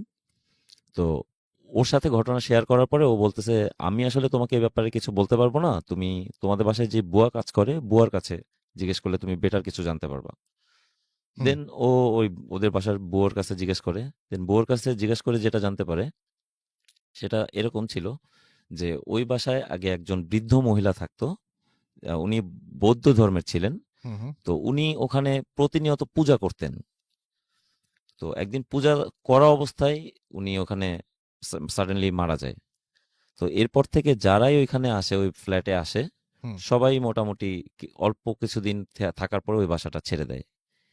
আচ্ছা, এই ছিল আমার ঘটনা রাসেল ভাই। Thank you so much. আপনার ঘটনার জন্য আপনাকে অনেক অনেক ধন্যবাদ এবং আশা করছি যে আপনাদের কাছেও ভালো লেগেছে। আমি যেটা করব এখন সেটা হচ্ছে সরাসরি আরো একটা ঘটনায় যাব, তবে তার আগে দেখি যে ফেসবুকে কে কি লিখেছেন, একটু আমি পড়ে ফেলি এবং সে সাথে আমি টুইটার দিয়ে শুরু করি, রাইট? আচ্ছা, ওকে। সো অনেকগুলো নোটিফিকেশন। আফনান ভাই মানেই রাজবাড়ি আমাদের সঙ্গে আছেন দেখতে পাচ্ছি। ঘটনা ভালো ছিল লিখেছেন। এটা হচ্ছে রফিকুল ইসলাম শুভ, আবু নোমান ফয়সাল প্রথম যেটা পড়লাম সেটা তার লেখা। রাহান খান আমাদের সঙ্গে আছেন, ফোর্থ স্টোরিটা তার কাছে ভালো লেগেছে। কাজী উপল আমাদের সঙ্গে আছেন। আমাদের আমাদের সঙ্গে আছেন তামিমুল ইসলাম। এছাড়া আমাদের সঙ্গে আছেন আবু নোমান ফয়সাল, আমাদের সঙ্গে আছেন ফারহান সাদিক ফাহিম এবং ভূত এফএমের সেকেন্ড এপিসোডের কথা তিনি এখনো বলছেন। MH সাগর আমাদের সঙ্গে আছেন, আসিফ আছেন আমাদের সঙ্গে, SS সাব্বির, তানজিম আহমেদ তমাল আমাদের সঙ্গে আছেন, মোহাম্মদ রাফিউর রহমান রাহাত আমাদের সঙ্গে আছেন, আমাদের সঙ্গে আছেন রাজীব হাসান মিঠুন। এছাড়া আমাদের সঙ্গে আছেন রিফাত বা আমাদের সঙ্গে আছেন দেখতে পাচ্ছি রায়হান খান, ইফতেখার আমাদের সাথে আছেন, আমাদের সাথে আছেন আবু নোমান ফয়সাল আমাদের সঙ্গে আছেন। এছাড়াও দেখতে পাচ্ছি MSH99 আমাদের সঙ্গে আছেন, কাজী ফাহিম সহ আরো অনেকে। থ্যাংক ইউ ভেরি মাচ আমাদের সঙ্গে যারা আছেন।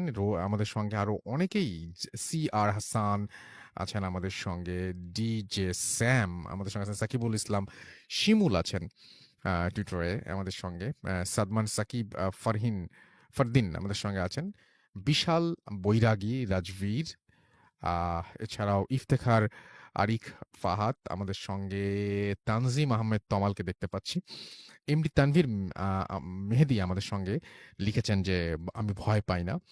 আমাদের লিখেছেন আবু নোমান ফয়সাল, রমজানুল মোবারক আমাদের সঙ্গে, এই মুহূর্তে মিনহাজুল মামুনও আছেন, আরো অনেককেই আমরা দেখতে পাচ্ছি।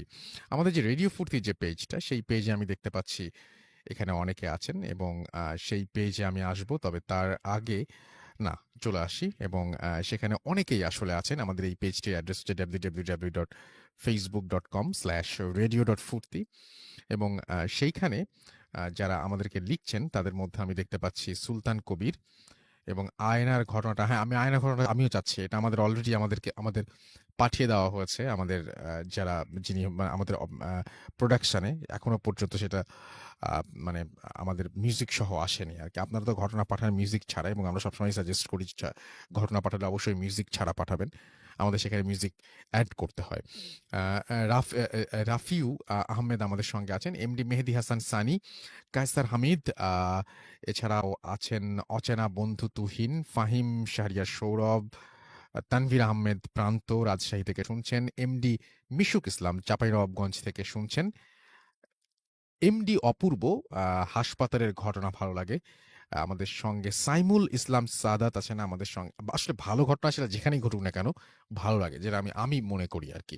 সুলতানা কবির আমাদের সঙ্গে এই মুহূর্তে আছেন, হৃদয় আছেন, সাইদ আহমেদ আমাদের সঙ্গে, সুনীল দাস, এছাড়াও জুনায়েদ, ইভান, তানভীর আহমেদ প্রান্ত, সাইদ আহমেদ, জুবায়ের সহ আরো অনেককে দেখতে পাচ্ছি, সরার জাহাঙ্গীর, এমডি আরিফ হোসাইন, রকিবুল ইমতিয়াজ, শাখাওয়াত হুসাইন শিমুল, আদিল ইসলাম, এমডি জোবায়েদ আলম সহ আরো অনেককে দেখতে পাচ্ছি আমাদের এইখানে, এবং ভূত এফএমের যে পেজটা রয়েছে সেখানে আমি অনেককে দেখতে পাচ্ছি, এবং এই মুহূর্তে আছেন দেখতে পাচ্ছি এমডি মাসুম পারভেজ আছেন আমাদের সঙ্গে, ইমরান এইচ সৌরভ, এস শরীফুজ্জামান, সিল্কি শিমুল আমাদের সঙ্গে, পল্লব শাহরিয়ার, তাহারিমা ইসলাম, এমডি মেহেদি Prottoy De, Roza Akhtar, MD Masum, S Sharifuzzaman, Zubair Ahmed Romeo,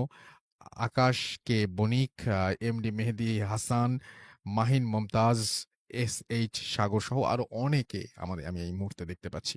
তো যাই হোক, আমরা যেটা করব সেটা হচ্ছে সরাসরি এখন আর একটা ঘটনায় চলে যাব, এবং এই ঘটনাটিও আমাদের একজন পাঠিয়েছেন, এবং তিনি যদি তার নামটা বলার পারমিশন দেন, ডেফিনেটলি আমরা তার নামটাও আপনাদেরকে জানিয়ে দিব, এবং তিনি যেভাবে লিখেছেন আমি সেইভাবেই ঘটনাটি আপনাদেরকে পড়ে শোনানোর চেষ্টা করছি। আসসালামু আলাইকুম রাসেল ভাই, আমি নাজমুল হুদা ফ্রম কয়রা, খুলনা।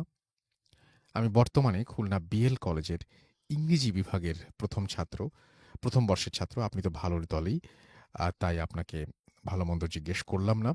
আমি ভূত এফএমের একজন নিয়মিত লিসেনার।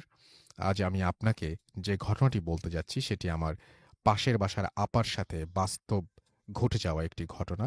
বলে রাখা ভালো যে আমাদের সেই পাশের বাসার আপুটি বিবাহিত। এবার আমি সরাসরি ঘটনায় চলে যাচ্ছি। আমার আপার বাড়ি জামালপুর, আর সেই আপুটার সাথে মাঝে মধ্যে দুলাভাইয়ের সাথে ঝগড়া হতো, কিন্তু তেমনই একদিন আপুর সাথে দুলাভাইয়ের ঝগড়া হয়, কিন্তু সেদিন ঝগড়ার মাত্রাটা একটু বেশি হয়, তাই আপু সিদ্ধান্ত নেয় যে গলায় ফাঁসি দিয়ে আত্মহত্যা করবে। যেই কথা সেই কাজ, সে দড়ি নিয়ে গেল তার বাসার পাশে একটি বাগানে। বলা যেতে পারে সেটা একটা ছোট জঙ্গল। সে জঙ্গলে একা একা দড়ি নিয়ে চলে যায়। সে একটা গাছের সাথে দড়ি বেঁধেও ফেলে, আত্মহত্যা করার জন্য প্রিপারেশন নিচ্ছে। ঠিক তখন তার মনে হলো যে একটা ছোট্ট 2 মাস বয়সের মেয়ে আছে, মনে করলো আমি তো মারা যাবো, বাট শেষবারের মতো বাচ্চাটাকে একটু দুধ খাইয়ে আসি, আর তো কোনোদিন খাওয়াতে পারবো না। তাই ভেবে সে বাসায় চলে যায় এবং বাচ্চাটিকে দুধ খাওয়ায়। তারপর কেন যেন মনে হলো তার বাচ্চাটিকে একটু গোসল করিয়ে যায়। সে বাচ্চাটিকে গোসলও করালো, তারপর বাচ্চাটাকে আবার খাইয়ে ঘুম পাড়ালো। বাচ্চাটি যখন ঘুমিয়ে পড়ল তখন সে আবার সেই আত্মহত্যা করার জন্য প্রিপারেশন নিল। ঠিক তখন তার কাছে দুলাভাইয়ের কল আসে। সে প্রথম মনে করে কলটি রিসিভ করবে না, কিন্তু সে কি যেন মনে করে কলটি রিসিভ করে। তখন দুলাভাই অনেক কান্নাকাটি করে এবং বলে যে তার ভুল হয়েছে, সে যেন তার ওপর থেকে সব অভিমান ভুলে যায়। যাই হোক, আপাও সেটা মেনে নেয়। তারপর ডিসাইড করে যে সে সুইসাইড করবে না। কিন্তু এবার ঘটল আসল ঘটনা। সে তারপর থেকে প্রতিটা মুহূর্তে শুনতে পায় যে কে যেন তাকে বারবার ডাকে, আয়, আসলি না কেন, দেরি হয়ে যাচ্ছে, তোর জন্য আমি আর কতক্ষণ ওয়েট করব, ইত্যাদি। সে একই কথা শুনতে শুনতে বিরক্ত হয়ে ওঠে। সে ডিসাইড করে সে ওইখানে যাবে। যেমন কথা তেমন কাজ, আপু সেইখানে যায় আর সেইখানে দেখতে পায় যে দড়িটা এখনো ঝুলছে। বলে রাখা ভালো যে আপু যাওয়ার সময় একটি ধারালো দা নিয়ে যায়। সে কিছু না ভেবে দা দিয়ে দড়িটা এক টুকরো করে কেটে ফেলে, কয়েক টুকরো করে কেটে ফেলে। ঠিক তখনই সে দেখতে পেল যে দড়িগুলো সে কেটেছিল সেগুলোর প্রতিটি থেকে রক্ত বের হচ্ছে। তাই দেখে সে খুব ভয় পেয়ে যায়। সে ডিসাইড করলো যে সে দৌড় দেবে। সে দৌড় দিতে গিয়ে কিছুতে বেঁধে পড়ে যায়, আর সে দেখতে পায় দড়ির যে অংশটা রয়ে গেছে তা থেকে অনর্গল রক্ত পড়ছে, আর কিসের একটা যেন চিৎকার শোনা যাচ্ছে। তাই শুনে সে সেন্সলেস হয়ে যায়। তারপর তার জ্ঞান ফিরে আসে। সে দেখে যে সে বাসায় শুয়ে আছে। যখন সে জানতে পারে তাকে অনেকক্ষণ ধরে খুঁজে পাওয়া যাচ্ছিল না, একটা সময় তাকে ওই জঙ্গলে খুঁজে পাওয়া যায়। তারপর তার কাছে বিষয়টা জানতে চাইলে সে তাদেরকে অন্য কিছু বলে বুঝিয়ে দেয়। তো এই ছিল আমার পাশের বাসার আপুর সাথে ঘটে যাওয়া একটা বাস্তব ঘটনা। ঘটনাটি ভালো লাগলে শেয়ার করবেন। সবাইকে আমার সালাম জানিয়ে শেষ করছি। তো এই ছিল ঘটনা, এবং আশা করছি যে এই ঘটনাটি আপনাদের ভালো লেগেছে। আমাদের আরো একজন অতিথি, তিনি তার আর একটা ঘটনা বাকি আছে, সেই ঘটনাটা আমি একটু আপনাদেরকে বলতে চাই, এবং সেই ঘটনাটি ছোট্ট করে বলবেন। আমাদের হাতে সময়ও খুব কম, আমরা ছোট্ট করে আপনার ঘটনাটি শুনে আসবো। জি, বলুন। আসসালামু আলাইকুম listeners, this is Shahed Agin. Rasel ভাই, আমি যেহেতু একজন হোটেলিয়ার এবং প্রি ওপেনিং হোটেলগুলোতে কাজ করি, আমি স্পেসিফিকলি আপনার স্পেসটা বলতে চাচ্ছি না এবং হোটেলের নামটাও বলতে চাচ্ছি না, সঙ্গত কারণেই। কারণ it was a pre opening hotel somewhere in Bangladesh. তো এই ঘটনাটা ঘটেছে আপনার 2016 অক্টোবরে। তখন আমাদের একটা টিম, আমরা একটা হোটেল, ইসে 3 স্টার হোটেল, ওটা ওপেন করতে গেলাম। যাওয়ার পরে সফট ওপেনিং হয়ে গিয়েছে। তখন টোটাল হোটেলের রুম ছিল আপনার 56 রুমস ওয়াজ ওপেনিং। আমরা প্রি ওপেন করলাম 56 রুমের মধ্যে 30টা আমরা ওপেন করলাম সফট ওপেনিংয়ে। আরগুলো ছোটো ছোটো কাজ চলতেছিল, ডেকোরেশন চলতেছিল। এর মধ্যে গেস্ট আসাও শুরু হচ্ছে, বিকজ ইট ওয়াজ এ মফস্বল টাউনই বলবো, যদিও ডিভিশন, বাট মফস্বল টাউন বলবো। ওই টাউনে it was like a great hotel, মানে সবচেয়ে পশ হোটেল ছিল ওটা। তো তখন ওই হোটেলের 3 তলাতে ওপেনিংয়ের 5-4 দিন পরে 3 তলাতে একটা ফ্রেঞ্চ মহিলা আসে, 306 এই নাম্বার রুমে। হোটেলটা রুমগুলো ছিল আপনার ঢুকলে আপনার বাঁ দিকে লকার, ডান দিকে টয়লেট, দেন মেইন রুমের বাঁ দিকে বেড, আর ডান দিকটা ছিল পুরো ওপেন এবং স্লাইডিং ডোর ছিল। স্লাইডিং ডোরগুলো লক করা ছিল। তো মহিলা বাংলাদেশের একটা রিনাউন্ড এনজিওতে কাজ করতেন। তার কাজ ছিল ভোলার দিকে কাজ ছিল, ওখানকার চরে এক মহিলাদের কি একটা করতেন উনি। তো ওই মহিলা চেক ইন করে হোটেলে লাইক ইস 10 o'clock নাইট। 10 o'clock নাইটে চেক ইন করে তাড়াতাড়ি আবার পরের দিন সকাল 6টার সময় আবার যেতে হবে ভোলা। এই জন্য খুব তাড়াহুড়ো করে উনি অল্প কিছু ডিনার করে শুয়ে পড়ে। তো প্রি ওপেনিং হোটেলের রাতে I was the operation manager over there. তো ওখানে আমরা করতাম কি, কিছু সাজানো গুছানোগুলো বা কোথায় কোনটা হবে, কিছু কিছু কাজ বাকি থাকে, ওগুলো আমরা মিড নাইটে করতাম। হ্যাঁ, তখন মানে কাজের পরিবেশ ভালো থাকতো, গেস্টের ইয়ে থাকতো না। তো আমি ছিলাম, আমাদের সাথে হাউসকিপিংয়ের লোকজন ছিল, রেস্টুরেন্টের কিছু ছিল, প্লাস জিএমও ছিল ওদিনকে। তো আমাদের that was our final day ডেকোরেশনের বা আমাদের সেট আপের। সাডেনলি আমরা সেই ৩ তলা থেকে শুনতে পাই যে হেল্প, হেল্প। ওই মহিলা আপনি দৌড়ে আসতেছিলেন, মানে ওনার লিফট ইউজ করার টাইম পাননি। উনি সিঁড়ি দিয়ে নাইট গাউন পরা অবস্থায় সে ছুটেতে আসতেছে। তার চোখ মুখ দেখে মানে আতঙ্কে তার চোখ টোখ বিস্ফোরিত, শুধু বলতেছে প্লিজ হেল্প মি, সামবডি কাম। তখন আমরা তাকে যখন লবিতে এসে বললো somebody in my room, please আমার সাথে তোমরা আসো, আসো দেখো আমার রুমে কেউ আছে। তখন রুমে কিভাবে থাকবে? তো জিএম তাকে জিজ্ঞেস করলো যে এটা তো হাইলি সিকিউরড, আমাদের সিসি ক্যামেরা আছে চারিদিকে, আপনার রুমে তো কেউ যায়নি। আর ওই ফ্লোরে অলরেডি আমাদের আরও ৩-৪ জন গেস্ট আছে। কেননা সে কোনো কথা শুনতে রাজি না। সে মানে she was so excited and so afraid. সে আমাদের ওকে ফাইন। আমি আমার জিএম আরও ২-৩ জন আমরা তার সাথে রুমে গেলাম। গিয়ে দেখি রুম খুলে দেখলাম যে কিছুই নেই, জাস্ট কিছুই নেই, অ্যাজ ইউজুয়াল। তখন বললাম কোথায় কে? বলে এখানে না, বাইরে। তো যে সাইডটাতে মানে রুমে ঢুকে মেন রুমটার মধ্যে ঢুকলে হাতের ডান দিকে স্লাইডিং ইয়েটা ছিল, তার পাশে যে সানসেট সে বাইরের দিকে দেখাচ্ছে। তো বাইরের দিকে তো কিছু নেই। তো আমাদের সিকিউরিটি ম্যানেজার ইনচার্জ যে ছিল তার কাছে টর্চ ছিল, সে মেরে দেখলো চারিদিকে। ওখানে নাইট কার্টেন সরানো, নাইট কার্টের পর পাতলা একটা আপনার পর্দা, ওটা সরালাম, সরাই দেখলাম সবাই বেসিক্যালি স্লাইডিং ডোরগুলো যে লক করা। তখন মহিলাকে বসলাম, তাকে পানি খাওয়ালাম, বললাম যে কী হয়েছে, তুমি ঘটনাটা বলো। তখন সে বলতেছে আমি তো ডিপ স্লিপে ছিলাম, সাডেনলি শুনতেছি যে আমাকে somebody was knocking that sliding door. তো প্রথমে আমি শুনিনি, তারপর আরও জোরে জোরে নক করতেছে। তখন আমি ভাবছিলাম যে মানে হোটেলের কেউ। আমি প্রথমে ভাবছি যে ডোর নক করতে, তারপরে দেখলাম না, ডোর না, স্লাইডিং ডোর। উনি এবার করেছে কি, নাইট কার্টেনটা দিলে তো মনে করেন আপনার পুরো রুমটা তো অন্ধকার হয়ে যায়। বাট উনি নাইট কার্টেনটা সরিয়ে, নাইট কার্টেনের পরে যে আরেকটা আপনার সাদা একটা ফিনফিন একটা পর্দা ছিল, ওটাকে রেখে জাস্ট মুন লাইট আসার জন্য রুমের মধ্যে। তো ওখানে দেখলো এক মহিলার অবয়ব, সে মহিলাটা একটা গাউন পরে আছে, সাদা গাউন পরা মহিলা ইজ স্লাইডিং ডোরের মধ্যে নক করতেছে। তো ওনার মাথায় তখন আসে নাই যে উনি ফ্রন্ট অফিসে ফোন করবে বা সিকিউরিটিকে ফোন করবে। সে মনে হচ্ছে সামবডি হয়তো পাশের রুমে কেউ আসছে অনেক ডাকতেছে, উনি নিজে থেকে উঠে গিয়ে ওটা খুলতে গেছে এবং দেখতেছে যখন ওটার কাছে গিয়েছে, আপনি যখন স্লাইডিং ডোরটার কাছে গেল, জিজ্ঞেস হু আর ইউ, তো what you are doing here at midnight. তো মহিলা তখন তার দিকে ফিরে তাকাছে। তখন উনি দেখলো যে মহিলা নাইট গাউন পরা আছে ঠিকই, লম্বা, সে নাকি লম্বা অলমোস্ট 6 ফিট, কিন্তু তার যেখানে মুখটা ছিল ওখানে কিছুই নেই, শুধু মুখের অবয়ব, কিন্তু পুরোটা হোল অ্যান্ড আচ্ছা। ডার্ক। এটা দেখে she was so excited and afraid. এটা দেখে সে দৌড়ায় নিচে নামছে হেল্প বলতে বলতে। তারপরে এখন সে বলতে আমি এখানে থাকবো না, আমাকে অন্য রুম দাও। তারপর বলতেছে না, আমাকে একজন সাথে, আমি ঘুমাবো, আর কালকে অনেক বড় প্রোগ্রাম আছে। তারপর বিইং অ্যান অপারেশন ম্যানেজার, আমি ওই রুমেই তার সোফার মধ্যে বসে থাকলাম। উনি 5টা পর্যন্ত ঘুমালেন। ঘুমে 5টাতে ওয়েক আপ কল ছিল, উঠলো এবং সকালবেলা নর্মালি সে চেক আউট হয়ে গেল। এটা হচ্ছে মাই সেকেন্ড স্টোরি রাসেল ভাই। Thank you so much. আপনার ঘটনার জন্য আপনাকে অনেক ধন্যবাদ। আজকে আমরা যে এতক্ষণ পর্যন্ত যে ঘটনাগুলো শোনালাম আপনাদেরকে, আশা করছি যে সেই ঘটনাগুলো আপনাদের ভালো লেগেছে এবং সময়ও শেষ হয়ে আসছে।